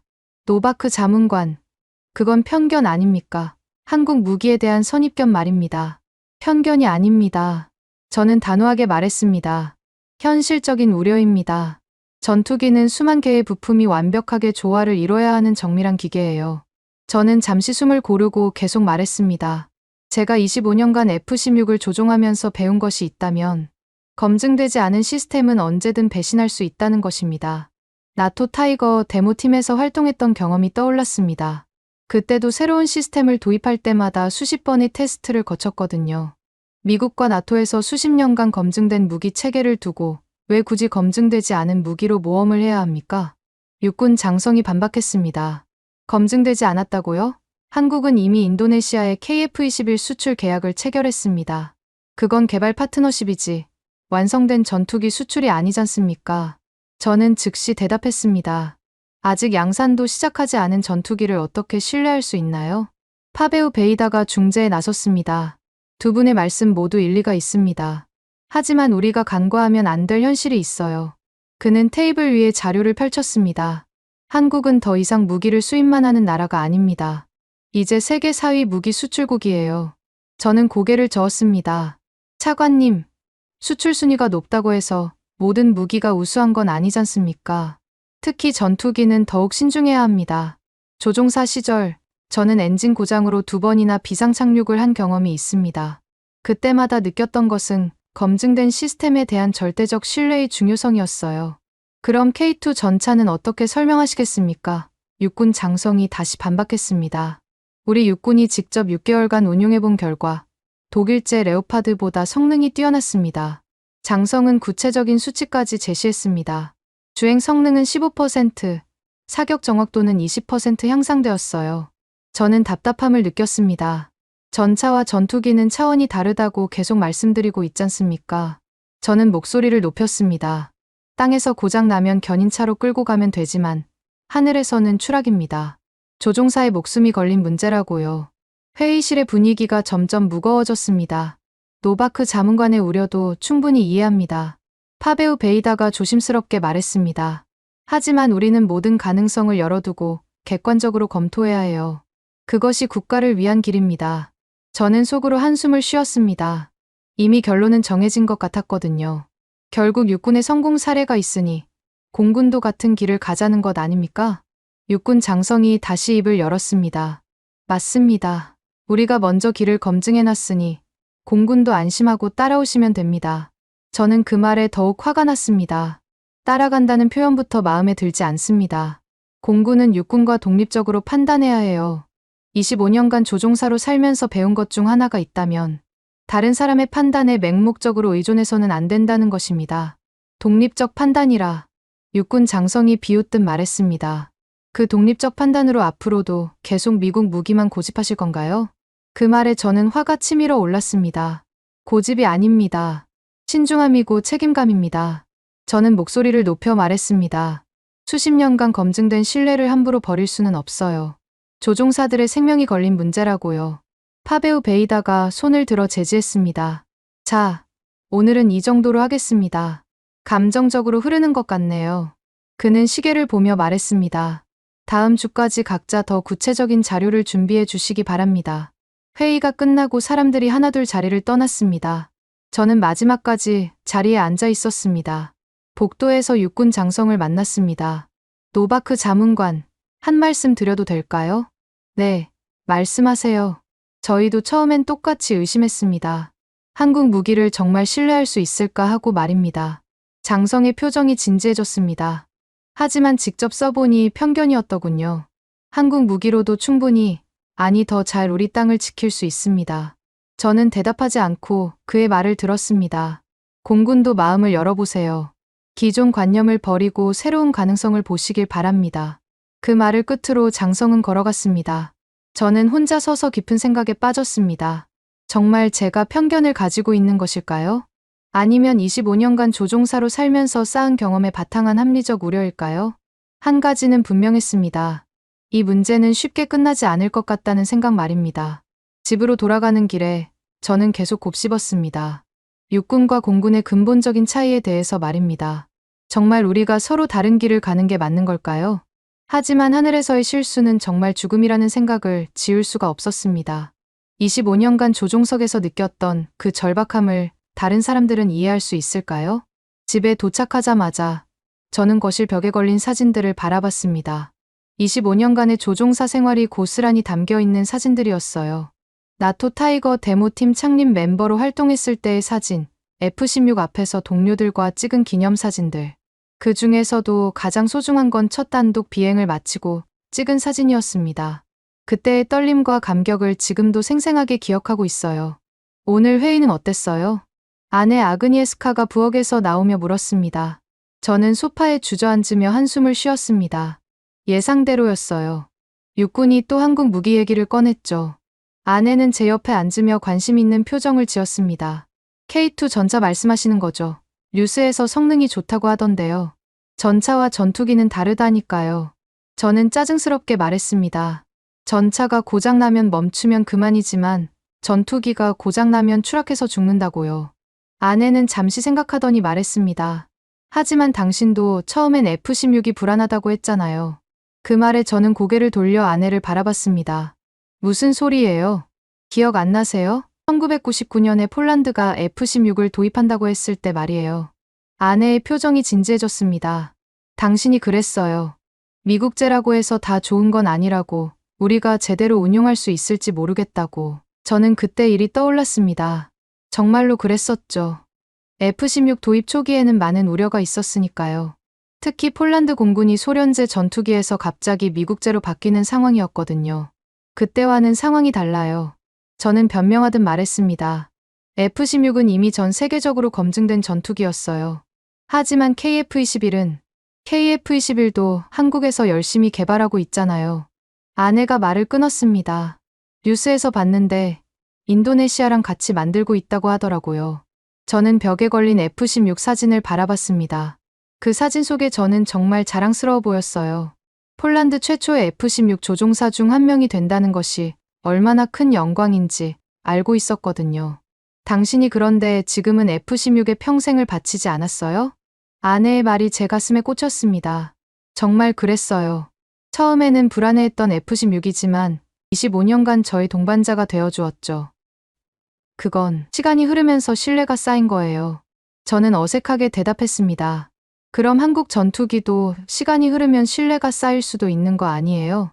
아내의 논리에 저는 할 말이 없었습니다. 저는 일어나서 벽에 걸린 훈장들을 바라봤습니다. 나토 우수 조종사 훈장, 폴란드 공군 공로 훈장, 안전 비행 2만 시간 기념 훈장. 모든 것이 F-16과 함께 이룬 성과들이었어요. 마르친, 솔직히 말해보세요. 아내가 제 뒤로 다가와 말했습니다. 정말 기술적인 우려 때문인가요? 아니면 다른 이유가 있는 건가요? 저는 돌아서서 아내를 바라봤습니다. 무슨 뜻이에요? 당신이 F-16으로 이룬 모든 것들이 사라질까봐 두려운 건 아니에요. 아내의 말이 전곡을 찔렀습니다. 정말 그런 마음이 없다고 할 수 있을까요? 25년간 쌓아온 모든 경험과 노하우가 무용지물이 될까봐 두려운 마음 말이에요. 그런 게 아니에요. 저는 고개를 저었습니다. 정말 안전 때문이에요. 조종사들의 생명이 걸린 문제라고요. 그럼 한국 전투기는 안전하지 않다는 거예요? 아내가 되물었습니다. 아직 검증이 안 됐다는 거죠. 저는 답답해하며 말했습니다. 아내는 잠시 생각하더니 말했습니다. 당신 기억해요? 1999년에 첫 F-16 시험 비행을 했을 때 말이에요. 물론 기억하죠. 그때 당신이 얼마나 떨었는지 알아요? 밤새 잠도 못 자고. 아내의 말에 그때 일이 생생하게 떠올랐습니다. 정말 그랬어요. 생전 처음 보는 미국제 전투기 앞에서 얼마나 떨었는지. 하지만 비행을 마치고 나서는 어땠죠? 아내가 미소 지으며 물었습니다. 감격스러웠죠. 이런 훌륭한 전투기가 있다니 싶었어요. 저는 솔직하게 대답했습니다. 그때 당신이 한 말 기억해요? 이제 폴란드 공군도 세계 최고 수준이 될 수 있다고. 아내의 말이 계속 이어졌습니다. 그런데 지금은 왜 한국 전투기에는 그런 가능성을 보려고 하지 않아요? 저는 대답할 말이 없었습니다. 정말 그런 걸까요? 제가 편견을 가지고 있는 건 아닐까요? 마르친, 당신은 25년간 훌륭한 조종사였어요. 아내가 제 손을 잡으며 말했습니다. 하지만 이제는 후배들을 위해 길을 열어주는 것도 당신의 역할 아닐까요? 저는 창밖을 바라봤습니다. 멀리 보이는 공군 기지에서 F-16들이 훈련하고 있었어요. 한국 전투기는 아직 검증되지 않았어요. 저는 여전히 고집을 부렸습니다. 그럼 영원히 기회를 주지 않을 건가요? 아내의 반문에 저는 할 말이 없었습니다. 육군도 처음엔 의심했지만 지금은 한국 무기를 신뢰하잖아요. 아내가 덧붙여 말했습니다. K2 전차, K9 자주포 모두 성공적이라고 하던데요. 저는 여전히 확신이 서지 않았습니다. 하지만 아내의 말에도 일리가 있었어요. 정말 제가 너무 보수적인 것일까요? 생각해보세요. 마르친. 아내가 마지막으로 말했습니다. 당신도 처음에는 F-16이 두려웠지만 결국 평생의 동반자가 되지 않았어요? 그날 밤, 저는 잠들지 못하고 계속 생각했습니다. 아내의 말이 계속 머릿속을 맴돌았어요. 정말 제가 편견을 가지고 있는 건 아닐까요? 25년 전 F-16을 처음 접했을 때의 그 설렘과 두려움. 그리고 지금 KF-21에 대한 거부감. 과연 어떤 차이가 있는 건지 혼란스러웠습니다. 하지만 한 가지는 분명했어요. 하늘에서의 실수는 정말 죽음이라는 사실 말입니다. 그 책임감만큼은 절대 잊을 수 없었어요. 다음 날 아침, 뉴스를 보다가 깜짝 놀랐습니다. 육군 장성이 언론 인터뷰를 하고 있었거든요. 한국산 K2 전차와 K9 자주포는 이미 실전에서 그 성능을 완벽하게 입증했습니다. 텔레비전 화면 속 육군 장성의 표정에는 자신감이 넘쳤어요. 특히 K2 전차의 경우 독일제 레오파드보다 주행 성능과 사격, 정확도 모든 면에서 우수한 결과를 보여주고 있습니다. 저는 리모컨으로 볼륨을 높였습니다. 앞으로 폴란드 육군은 한국 무기를 중심으로 전력을 재편할 계획입니다. 기자가 질문했습니다. 공군도 같은 방향으로 가야 한다고 보시나요? 물론입니다. 장성이 단호하게 대답했습니다. 육군이 이미 한국 무기로 성공한 만큼 공군도 같은 길을 가야 합니다. 저는 속으로 한숨을 쉬었습니다. 또 시작이네 싶었어요. KF-21 보라매는 차세대 전투기로서 충분한 잠재력을 가지고 있습니다. 장성은 계속해서 한국 무기를 칭찬했습니다. 무엇보다 한국은 우리와 같은 가치를 공유하는 민주주의 국가입니다. 그 말을 듣고 있자니 화가 났습니다. 공군 내부 의견도 제대로 수렴하지 않고 언론에 이런 발언을 하다니. 휴대폰이 울렸습니다. 공군 동료에게서 온 전화였어요. 노바크, 뉴스 봤어? 지금 보고 있어요. 육군이 또 나섰네. 공군 일에 왜 자꾸 끼어들까? 동료의 목소리에도 짜증이 섞여 있었습니다. 우리도 대응해야 하는 거 아니야? 대응이라니요? 언론 인터뷰든 뭐든 해서 우리 입장을 분명히 해야지. 저는 잠시 생각했습니다. 정말 그래야 할까요? 일단 기다려봅시다. 성급하게 움직이면 좋지 않을 것 같아요. 전화를 끊고 나서도 마음이 편하지 않았습니다. 출근길에 들른 카페에서 우연히 공군 후배들을 만났어요. 선배님, 뉴스 보셨죠? 젊은 조종사 야쿱이 다가왔습니다. 육군이 또 한국 전투기 얘기를 하던데 어떻게 생각하세요? 글쎄, 저는 애매하게 대답했습니다. 솔직히 말해서 이해가 안 돼요. 또 다른 후배 미아오가 끼어들었습니다. 전차랑 전투기가 같나요? 차원이 다른 문제인데. 젊은 조종사들의 반응이 제 생각과 비슷해서 다행이라는 생각이 들었어요. 육군은 땅만 지키면 되잖아요. 하늘은 우리 영역인데 왜 자꾸 끼어드는지. 야쿱의 말에 다른 후배들도 고개를 끄덕였습니다. 그래도 K2 전차 성능은 정말 좋다고 하던데요. 미아오가 조심스럽게 말했습니다. 전차가 좋다고 해서 전투기도 좋다는 보장이 있나요? 저는 단호하게 말했습니다. 완전히 다른 기술이에요. 비교할 수 없다고요. 후배들이 제 말에 수긍하는 표정을 지었습니다. 국방부에 도착해서도 육군과 공군의 갈등은 계속되었어요. 복도에서 만난 육군 참모가 저에게 말했습니다. 노바크 자문관, 어제 우리 장성님 인터뷰 보셨죠? 네, 봤습니다. 공군도 이제 현실을 받아들여야 할 때 아닙니까? 그의 표정에는 약간의 우월감이 묻어났어요. 현실이라고 하시는 게 뭔가요? 저는 반문했습니다. 한국 무기의 우수성 말입니다. 저희가 이미 증명해 보였잖아요. 증명이라. 저는 코웃음을 쳤습니다. 6개월 써보고 증명되었다고 하기엔 너무 성급한 거 아닙니까? 성급하다고요? 육군 참모가 반박했습니다. 모든 성능 테스트에서 기존 무기를 능가했는데 뭐가 더 필요하죠? 저는 답답함을 느꼈습니다. 테스트와 실전은 다릅니다. 특히 전투기는 더욱 그래요. 점심시간에 공군 식당에서 들리는 대화들도 비슷했습니다. 육군이 자꾸 우리 일에 참견하는 것 같아. 그러게 말이야. 자기들이 성공했다고 우리도 따라하라는 식이잖아. 공군은 독립적으로 판단해야 하는데 이런 분위기 속에서 저는 더욱 확신을 가지게 되었어요. 공군은 육군과 다르다는 것을 말입니다. 오후에 국방차관 파베우 베이다가 저를 불렀습니다. 노바크 자문관, 앉으세요. 네, 차관님.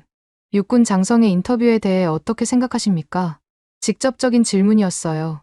조금 성급한 면이 있다고 생각합니다. 저는 조심스럽게 대답했습니다. 공군 내부 의견 수렴도 충분히 하지 않고 언론에 그런 발언을 하는 것은 하지만 육군의 성과는 부인할 수 없지 않습니까? 파베우 베이다가 말을 끊었습니다. 물론 그렇습니다. 하지만 공군은 다른 기준으로 판단해야 해요. 저는 목소리에 힘을 주어 말했습니다. 전투기는 단 한 번의 실수도 용납되지 않습니다. 차관이 잠시 생각하더니 말했습니다. 그럼 공군으로서는 어떤 방향이 바람직하다고 보십니까? 신중하게 검토해야 합니다.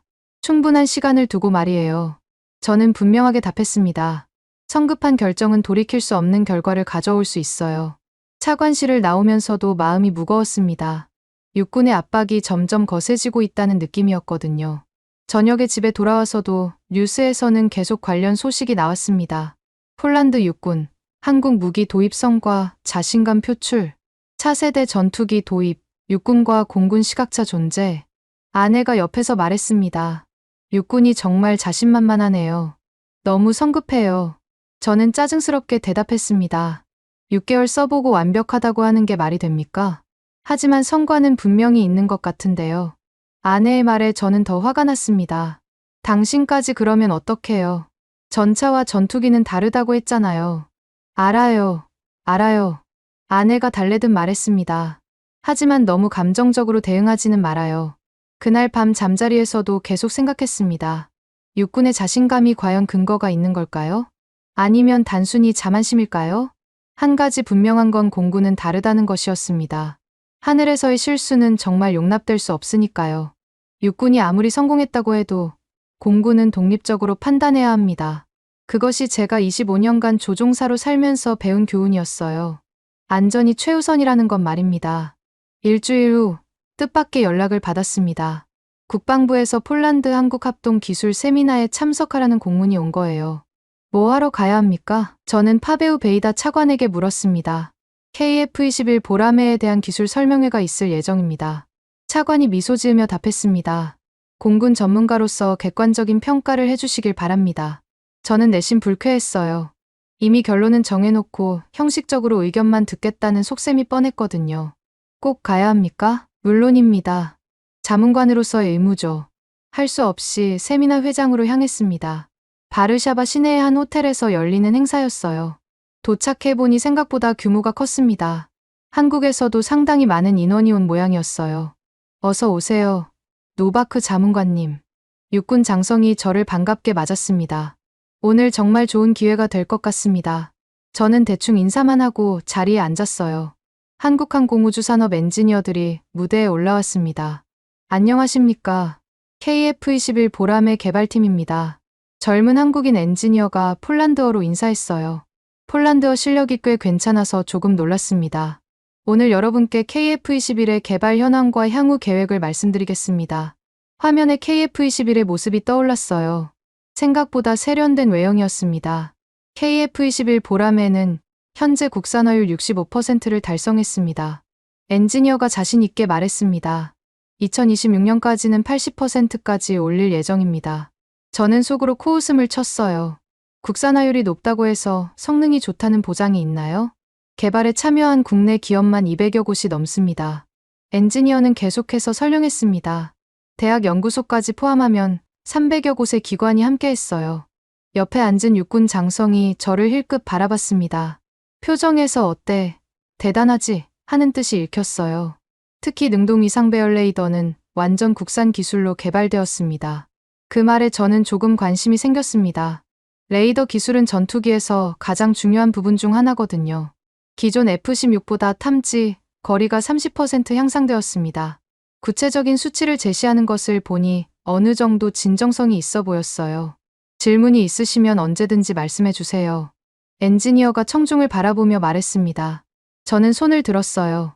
실제 비행 테스트는 얼마나 했습니까? 현재까지 약 2000시간의 비행 테스트를 완료했습니다. 생각보다 많이 했네요. 엔진은 어떤 것을 사용합니까? 현재는 미국 지휘사의 F414 엔진을 사용하고 있습니다. 결국 핵심 부품은 미국 것이네요. 향후 국산 엔진으로 교체할 계획은 있습니까? 2030년대에는 한국형 전투기 엔진 개발을 완료할 예정입니다. 계획만 있다는 얘기군요. 육군 장성이 일어나서 말했습니다. 우리 육군이 한국 무기를 도입한 경험을 말씀드리겠습니다. 처음에는 저희도 의심했습니다. 장성이 솔직하게 인정했어요. 한국 무기를 정말 신뢰할 수 있을까 하고 말입니다. 하지만 직접 사용해보니 편견이었더군요. 장성의 목소리에 확신이 담겨 있었습니다. K2 전차는 독일제 레오파드보다 모든 면에서 우수했습니다. K9 자주포도 마찬가지였어요. 사격 정확도, 기동성, 신뢰성 모든 면에서요. 저는 여전히 회의적이었어요. 전차와 전투기는 다르다니까요. 지금은 확신합니다. 장성이 마무리했습니다. 한국 무기로도 충분히 우리 땅을 지킬 수 있다는 것을 말입니다. 그때 한국 엔지니어가 다시 마이크를 잡았어요. KF-21은 단순히 전투기가 아닙니다. 한국의 70년 항공기술이 집약된 결과물입니다. 엔지니어의 말에 힘이 실려 있었어요. 1950년 한국전쟁 때 우리는 전투기 하나 제대로 만들 수 없었습니다. 하지만 지금은 세계 8번째로 초음속 훈련기를 독자 개발한 나라가 되었어요. 그 말을 듣고 보니 확실히 한국의 발전이 놀라웠습니다. T-5 고등훈련기는 이미 여러 나라에 수출되어 성공을 거두고 있습니다. 그 기술과 경험이 모두 KF-21에 녹아들어 있어요. 저는 조금씩 마음에 균열이 생기기 시작했습니다. 정말 한국이 이 정도까지 발전한 걸까요? 가장 중요한 건 파트너십입니다. 엔지니어가 강조했습니다. 단순히 무기를 파는 게 아니라 함께 개발하고 함께 성장하는 것입니다. 인도네시아와도 그런 관계를 구축하고 있어요. 휴식 시간에 한국 엔지니어에게 개인적으로 질문했습니다. 솔직히 말해서 정말 믿을 만합니까? 물론 완벽하지는 않습니다. 엔지니어가 솔직하게 답했어요. 하지만 계속 발전시켜 나가고 있습니다. F-16도 처음부터 완벽했던 건 아니잖아요. 그 말에 저는 할 말이 없었습니다. 정말 그렇거든요. F-16도 초기에는 많은 문제가 있었어요. 중요한 건 의지입니다. 엔지니어가 덧붙였습니다. 끊임없이 개선하고 발전시키려는 의지 말입니다. 세미나가 끝나고 나서 저는 복잡한 심경이었어요. 한국의 기술력이 생각보다 높다는 것을 인정할 수밖에 없었거든요. 육군 장성이 다가와서 말했습니다. 어떠셨어요? 조금은 마음이 바뀌셨나요? 아직은 잘 모르겠습니다. 저는 솔직하게 대답했습니다. 하지만 생각할 거리는 많이 생겼어요. 그거면 됐습니다. 장성이 만족스러워했어요. 편견을 버리는 것부터 시작이니까요. 집에 돌아가는 길에 계속 생각했습니다. 정말 제가 편견을 가지고 있는 걸까요? 한국의 기술력을 과소평가하고 있는 건 아닐까요?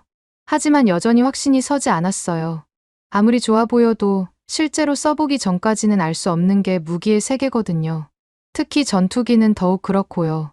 그날 밤, 저는 인터넷에서 KF-21에 대한 자료를 찾아봤습니다. 생각보다 많은 정보가 있었어요.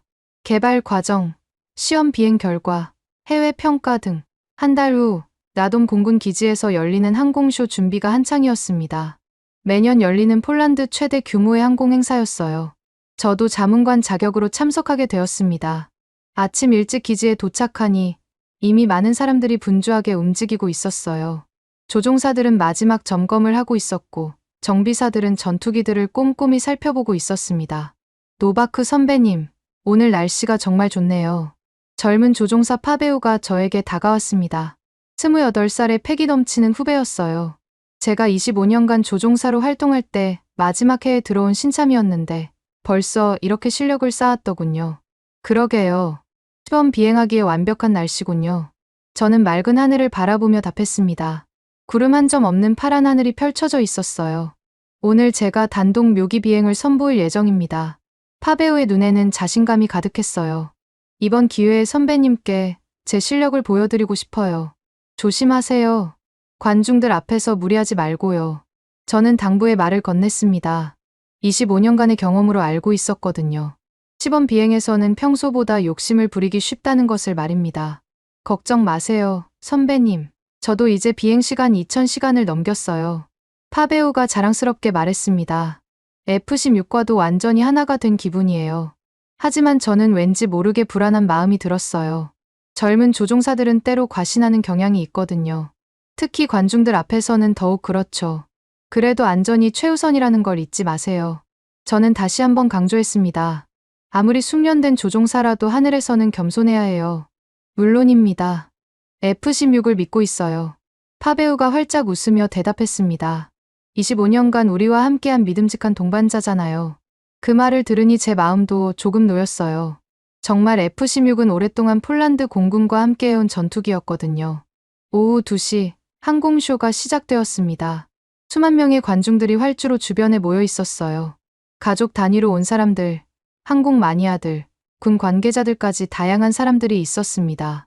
먼저 편대 비행이 시작되었습니다.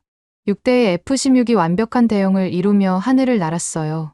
다이아몬드 편대에서 라인 편대로, 다시 V자 편대로 변형하는 모습이 장관이었습니다. 관중들의 환호성이 터져 나왔습니다. 역시 F-16이군요. 옆에 있던 공군 장교가 감탄했습니다.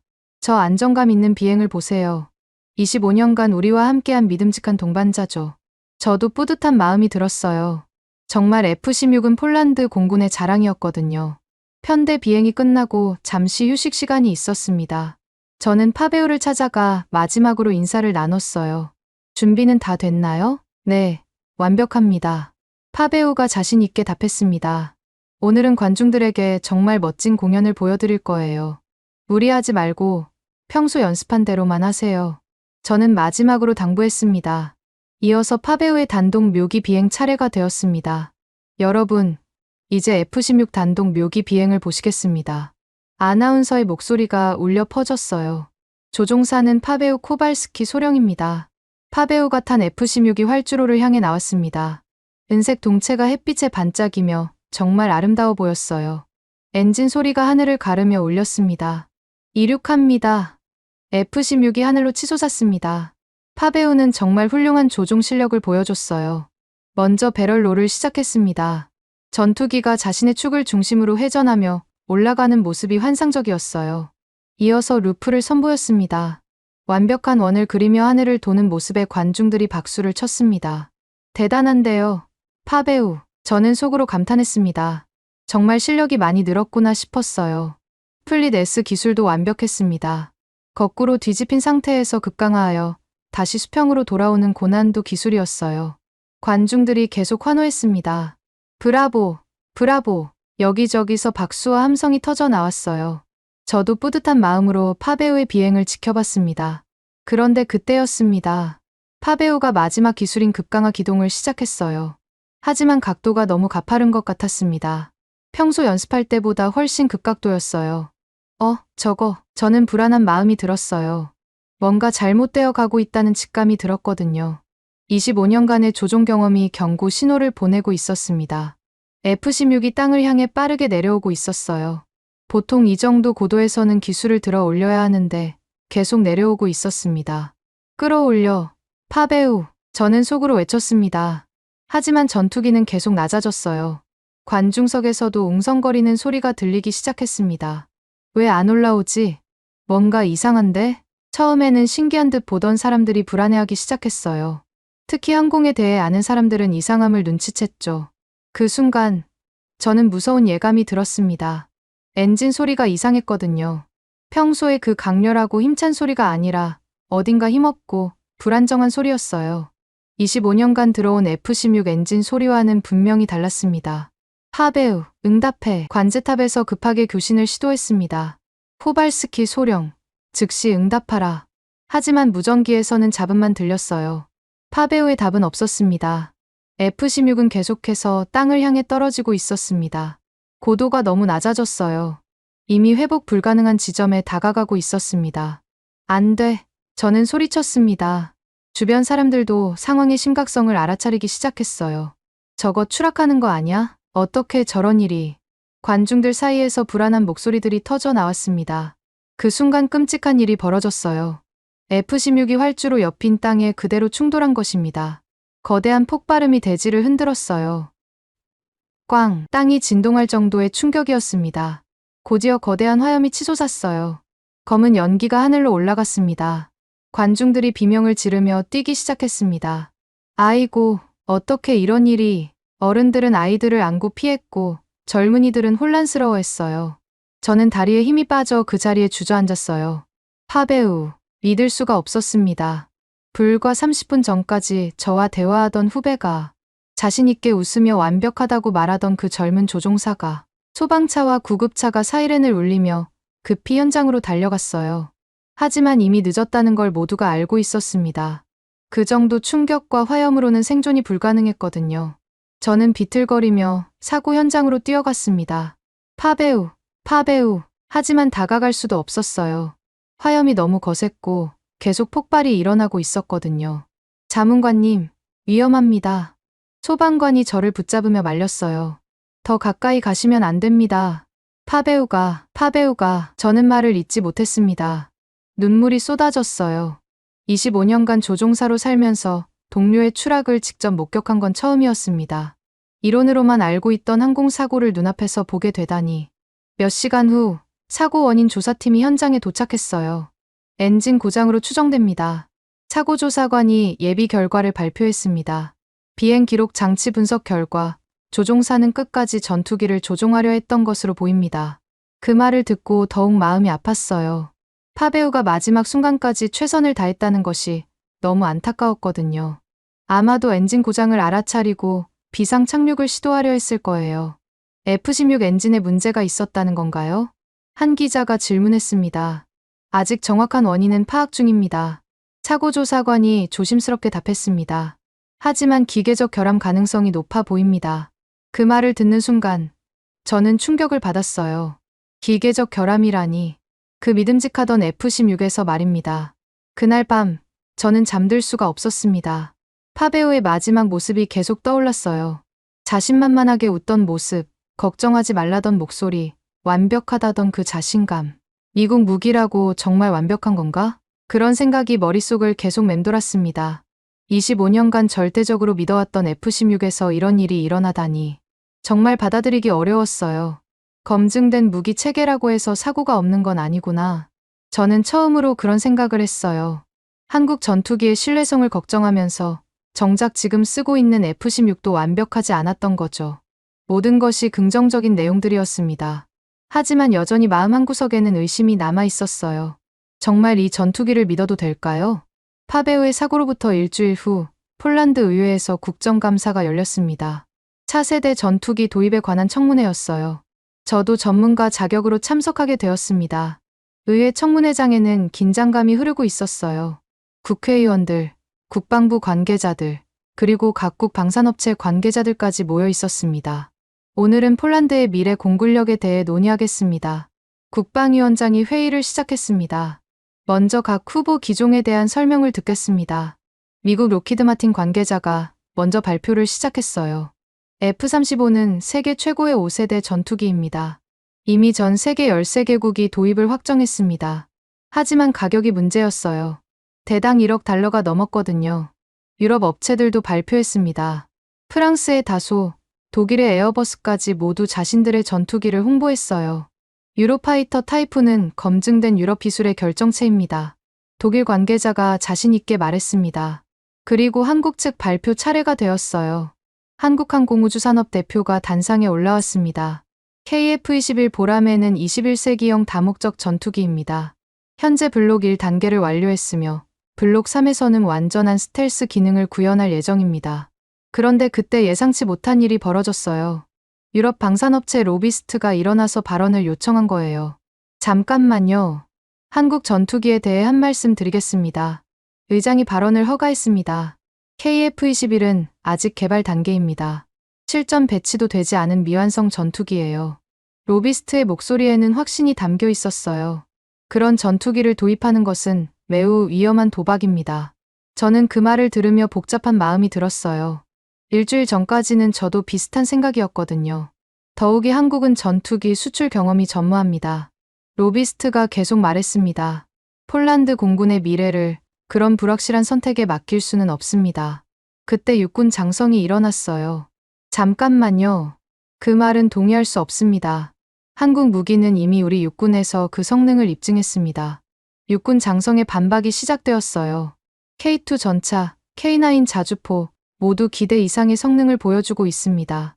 특히 K2 전차는 독일제 레오파드보다 우수한 성능을 입증했어요. 로비스트가 다시 반박했습니다. 전차와 전투기는 완전히 다른 분야입니다. 비교할 수 없어요. 그 말을 듣는 순간 저는 묘한 기분이 들었어요. 불과 한 달 전까지 제가 했던 말과 똑같았거든요. 전투기는 하늘을 나는 정밀한 기계입니다. 로비스트가 강조했습니다. 단 한 번의 실수도 용납되지 않아요. 조종사의 생명이 걸린 문제라고요. 저는 파베오의 마지막 모습을 떠올렸습니다. 미국이나 유럽에 검증된 전투기를 선택하는 것이 안전합니다. 로비스트의 주장은 계속되었어요. 그런데 그때 한국 관계자가 입을 열었습니다. 검증된 전투기라고 하셨는데 일주일 전 라돔에서 F-16 추락 사고가 있었습니다. 회장이 순간 조용해졌어요. 미국의 검증된 전투기에서도 사고는 일어날 수 있습니다. 한국 관계자의 말이 이어졌습니다. 중요한 것은 지속적인 개선과 발전입니다. 저는 그 말에 깊이 공감했어요. 정말 그렇거든요. 완벽한 무기는 없다는 것을 깨달았으니까요. KF-21은 현재도 계속 발전하고 있습니다. 블록 2, 블록 3로 진화하며 더욱 완성도를 높여갈 것입니다. 육군 장성이 다시 발언했습니다. 저희 육군이 한국 무기를 선택한 이유는 단순히 성능 때문만이 아닙니다. 기술 이전, 현지 생산, 지속적 협력 등 종합적인 파트너십 때문입니다. 그 말을 들으니 새로운 관점이 생겼어요. 단순히 기술 수준만으로 판단할 문제가 아니라는 생각이 들었거든요. 한국은 우리와 함께 성장하려는 의지를 보여주고 있습니다. 육군 장성이 강조했습니다. 반면 서방 업체들은 완성품 판매하려고 합니다. 로비스트가 반박했습니다. 하지만 전투기는 생명이 걸린 문제입니다. 실험할 수 없어요. 그럼 F-16 추락은 어떻게 설명하시겠습니까? 한국 관계자가 날카롭게 반문했습니다. 검증된 미국 전투기에서도 사고는 일어났잖아요. 저는 그 순간 마음의 변화를 느꼈어요. 정말 그렇습니다. 파베오도 검증된 F-16을 타고 있었는데 사고를 당했거든요. 중요한 것은 사고를 예방하기 위한 지속적인 노력입니다. 한국 관계자가 덧붙였습니다.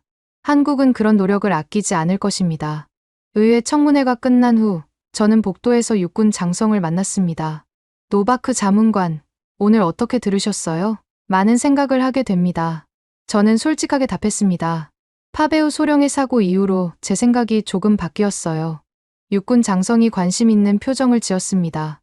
어떻게요? 완벽한 무기는 없다는 것을 깨달았습니다. 저는 천천히 말했습니다. 미국 무기든 한국 무기든 결국 사람이 만든 것이니까요. 맞습니다. 중요한 것은 어떻게 안전하게 운용하느냐죠. 장성이 동의하며 말했습니다. 그리고 지속적으로 개선해 나가는 것이고요. 저는 고개를 끄덕였어요. 정말 그런 것 같았거든요. 하지만 여전히 조심스러워요. 저는 솔직한 마음을 털어놓았습니다. 후배들의 생명이 걸린 문제니까요. 그런 신중함이 필요합니다. 장성이 이해한다는 표정을 지었어요. 하지만 너무 보수적이어서도 안 되죠. 집에 돌아가는 길에 저는 많은 생각을 했어요. 오늘 청문회에서 들은 여러 의견들을 종합해보니 복잡했습니다. 한국 전투기에 대한 우려도 있지만 가능성도 보였거든요. 무엇보다 파베오의 사고가 저에게 큰 깨달음을 주었어요. 정말 한국 무기를 배제하는 것이 안전일까? 그런 의문이 들기 시작했습니다. 어쩌면 제가 너무 편견을 가지고 있었던 건 아닐까요? 새로운 가능성을 보려고 하지 않았던 건 아닐까요? 그날 밤, 저는 파베오의 영정사진을 바라보며 다짐했어요. 파베오야, 형이 더 신중하게 판단해 볼게. 내가 마지막까지 최선을 다했듯이 말이야. 완벽한 무기는 없다는 것을 깨달은 이상, 이제는 다른 관점에서 봐야 할 때인 것 같았어요. 한 달 후, 예상치 못한 제안을 받았습니다. 한국 공군에서 KF-21 시범 비행을 보러 오지 않겠냐는 초청장이 온 거예요. 꼭 가봐야 합니다. 파베오 베이다 차관이 저를 설득했어요. 직접 보고 판단하는 것이 가장 정확하지 않겠습니까? 저는 망설였습니다. 한국까지 가서 시범 비행을 본다고 해서 제 생각이 바뀔까 싶었거든요. 자문관님의 객관적인 평가가 필요합니다. 차관이 다시 한번 강조했습니다. 국가의 중요한 결정이니까요. 결국 저는 한국행 비행기에 몸을 맡겼어요. 12시간의 긴 비행 끝에 인천공항에 도착했습니다. 한국 공군 관계자들이 공항에서 저를 맞아주었어요. 먼 길 오시느라 고생하셨습니다. 한국 공군 준장이 정중하게 인사했습니다. 내일 사천에서 KF-21 시범 비행을 보실 예정입니다. 다음 날 아침, 경상남도 사천의 한국항공우주 산업공장에 도착했어요. 생각보다 규모가 컸습니다. 거대한 경납고와 활주로, 그리고 각종 시설들이 인상적이었어요. 여기서 KF-21을 개발하고 있습니다. 한국 엔지니어가 설명했습니다. 2019년부터 본격적인 개발에 착수했어요. 경납고 안에서 KF-21을 처음 직접 봤습니다. 생각보다 크고 위압적이었어요. 어떠세요? 한국 공군 장교가 물었습니다. 생각보다 인상적이군요. 저는 솔직하게 답했습니다. 외관만으로도 상당한 기술력이 느껴졌거든요. 조종석도 구경해 보시겠습니까? 저는 KF-21 조종석에 앉아봤어요. F-16과는 확실히 달랐습니다. 더 현대적이고 디지털화되어 있었어요. 터치스크린 방식의 디스플레이입니다. 엔지니어가 설명했습니다. 조종사의 작업 부담을 크게 줄여줍니다. 흥미롭네요. 저는 각종 계기들을 살펴봤어요. 정말 첨단 기술이 적용되어 있었습니다. 오후 2시, 드디어 시범 비행이 시작되었어요. 활주로에 KF-21 두 대가 나타났습니다. 오늘 시범 비행을 담당할 조종사는 이강국 중령입니다. 한국 공군 관계자가 소개했습니다. KF-21 최고 조종사 중 한 명입니다. 저는 긴장한 마음으로 지켜봤어요. 파베오의 사고가 계속 떠올랐거든요. 이륙 준비 완료. 관제탑에서 허가가 떨어졌습니다. KF-21이 활주로를 달리기 시작했어요. 엔진 소리가 하늘을 가르며 울렸습니다. 이륙, 두 대의 KF-21이 동시에 하늘로 치솟았어요. 상승 속도가 정말 빨랐습니다. 저도 모르게 감탄사가 나왔어요. F-16보다 훨씬 가파른 각도로 올라갔거든요. 추력대 중량비가 우수합니다. 옆에 있던 엔지니어가 설명했습니다.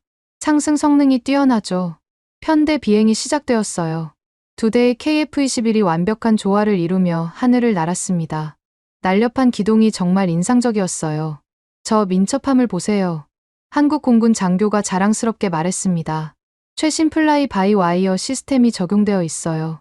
이어서 단독 묘기 비행이 시작되었습니다. KF-21이 각종 고난도 기동을 선보였어요. 배럴 롤, 루프, 스플릿 S까지 모든 것이 완벽했습니다. 정말 대단하네요. 저는 진심으로 감탄했어요. 동작 하나하나가 정말 부드럽고 정확했거든요. 가장 중요한 건 안정성입니다. 한국 조종사가 말했습니다. KF-21은 조종사가 신뢰할 수 있는 전투기예요. 그 말을 듣고 저는 깊은 생각에 빠졌어요. 정말 그런 것 같았거든요. 비행 내내 안정감이 느껴졌으니까요. 내부 무장창도 구경해 보시겠습니까? 저는 KF-21의 내부 무장창을 봤어요. 생각보다 정교하게 설계되어 있었습니다. 완전한 스텔스는 블록 3에서 구현됩니다. 엔지니어가 설명했습니다. 2028년경에는 완성될 예정이에요. 그때까지는 어떻게 하나요? 저는 궁금해서 물었습니다. 블록 1, 블록 2 단계에서도 충분한 성능을 발휘합니다.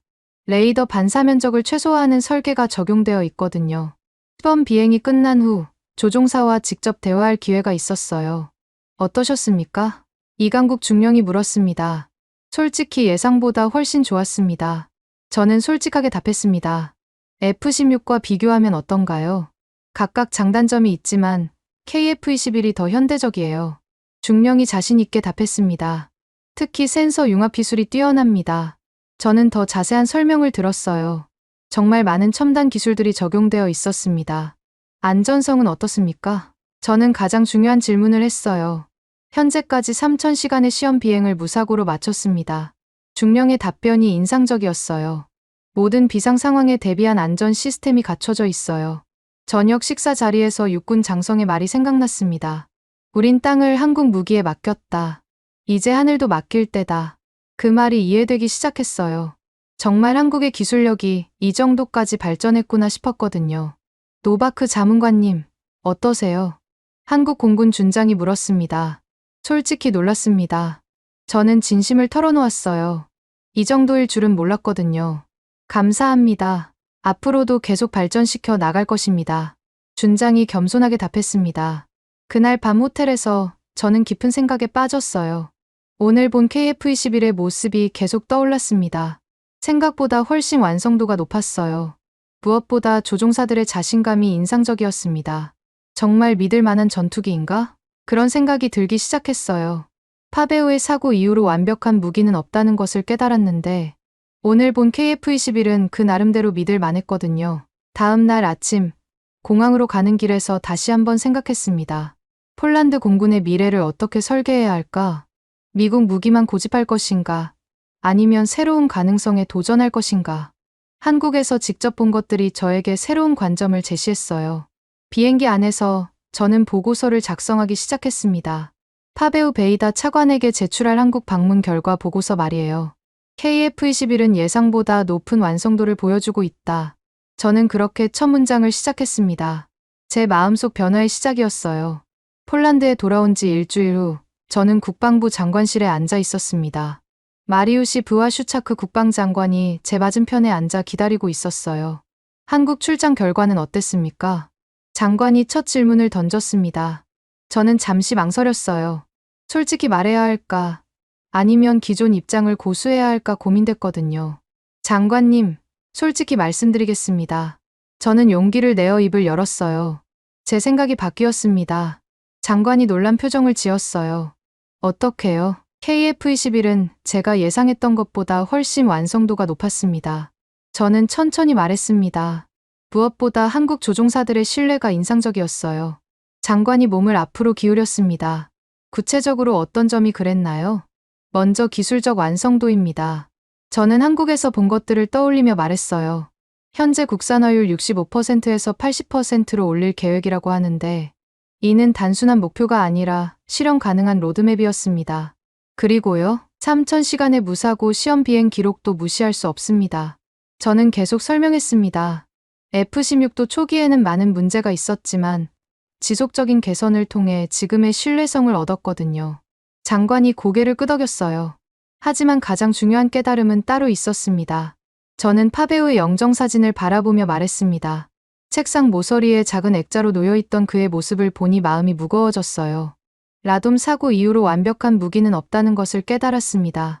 미국 무기든 한국 무기든 결국 사람이 만든 것이니까요. 장관이 진지한 표정으로 저를 바라봤어요. 그럼 자문관님의 최종 의견은 무엇입니까? 저는 깊게 숨을 들이쉬었습니다. 25년간의 조종사 경력과 몇 달간의 고민이 모두 담긴 순간이었어요. KF-21 도입을 검토해볼 만합니다. 그 말을 하고 나니 마음이 홀가분해졌어요. 다만 조건이 있습니다. 저는 덧붙였습니다. 철저한 안전검증과 조종사 훈련, 체계 구축이 전제되어야 해요. 장관이 메모를 하며 말했습니다. 구체적인 제안이 있다면 말씀해 주세요. 먼저 소량 도입으로 시작해야 합니다. 저는 신중하게 말했습니다. 12대 정도를 먼저 들여와서 2년간 철저히 테스트해보는 것이죠. 그리고요, 한국과의 기술 협력도 중요합니다. 저는 한국에서 들었던 파트너십 이야기를 떠올렸어요. 단순히 완제품을 사는 게 아니라 함께 발전시켜 나가는 것이 필요해요. 장관이 만족스러운 표정을 지었습니다. 조종사 출신다운 현실적인 제안이네요. 저는 보고서를 장관에게 건넸어요. 자세한 내용은 여기에 정리했습니다. 보고서 첫 페이지에는 이렇게 적혀 있었어요. KF-21은 단순한 아시아산 전투기가 아니다. 한국의 70년 항공기술 발전사가 집약된 결과물이며 폴란드 공군의 새로운 가능성을 열어줄 수 있는 선택이다. 장관이 보고서를 훑어보며 말했습니다. 육군이 K2K9으로 증명했듯 공군도 새로운 동맹을 선택해야 한다는 결론인가요? 맞습니다. 저는 확신에 찬 목소리로 답했어요. 다만 신중하게 그리고 체계적으로 접근해야 한다는 것이 제 생각입니다. 그때 문득 파베오의 목소리가 떠올랐어요. 선배님, F-16을 믿고 있어요. 그랬던 파베오도 하늘로 떠났지만 그의 희생이 저에게 큰 깨달음을 주었습니다. 장관님, 한 가지 더 말씀드리고 싶은 것이 있습니다. 저는 조심스럽게 입을 열었어요. 파베오 소령의 사고 이후로 많은 생각을 했습니다. 어떤 생각 말입니까? 우리가 정말 추구해야 할 것은 완벽한 무기가 아니라 지속적인 발전입니다. 저는 진심을 담아 말했어요. 한국은 그런 의지를 보여주고 있어요. 장관이 고개를 끄덕이며 말했습니다. 자문관님의 의견을 존중하겠습니다. 국방위원회에서도 같은 취지로 발표하시겠어요? 저는 잠시 망설였어요. 공개적으로 입장을 바꾼다는 것이 쉬운 일은 아니었거든요. 네, 그렇게 하겠습니다. 저는 결심했어요. 제가 직접 본 것들을 정직하게 말씀드리겠습니다. 장관실을 나오면서 저는 복도 끝에 걸린 폴란드 공군 역사 사진들을 바라봤어요. 소련제 전투기에서 미국제로, 그리고 이제 한국제까지. 폴란드 공군도 계속 변화하고 발전해왔구나 싶었어요. 저녁에 집에 돌아와서 아내에게 오늘 있었던 일을 얘기했습니다. 정말 마음을 바꾼 거예요? 아내가 놀란 듯 물었어요. 네, 바꿨어요. 저는 솔직하게 답했습니다. 파베오의 죽음이 제게 큰 교훈을 준 것 같아요. 어떤 교훈 말이에요? 완벽함에 대한 환상을 버리라는 것이죠. 저는 파베오의 사진을 바라보며 말했어요. 미국 무기든 한국 무기든 중요한 건 어떻게 안전하게 운용하느냐예요. 아내가 제 손을 잡았어요. 당신이 현명한 판단을 했다고 생각해요. 그럴까요? 물론이에요. 편견을 버리고 새로운 가능성을 받아들이는 것. 그것이야말로 진정한 전문가의 모습이죠. 그날 밤 잠들기 전 저는 파베오에게 마지막 인사를 했어요. 파베오야, 형이 이제 새로운 길을 열어보려고 해. 내가 마지막까지 최선을 다했듯이 형도 최선을 다할게. 창밖으로 보이는 별들이 유난히 밝게 빛나고 있었어요. 파베오도 저 하늘 어디선가 지켜보고 있을 것 같았습니다. 다음 주에는 국방위원회에서 제 의견을 발표해야 해요. 25년간 믿어온 신념을 바꾼다는 것이 쉽지는 않겠지만 이제는 확신이 있었습니다. 우린 더 이상 추락하지 않을 것이다. 그것이 파베오에 대한 저의 약속이었어요. 그리고 폴란드 공군의 미래에 대한 저의 희망이기도 했습니다. 한국과의 새로운 동맹, 그리고 함께 만들어갈 하늘의 꿈. 이제 시작일 뿐이지만 분명히 의미 있는 첫걸음이 될 것이라고 믿었습니다. 파베오가 그토록 사랑했던 하늘을 이제는 한국의 기술과 함께 지켜나가게 될 것입니다. 여러분은 지금 어디에서 이 이야기를 듣고 계신가요? 댓글로 적어주시면 감사드리겠습니다. 지금까지 감동을 더하다였습니다.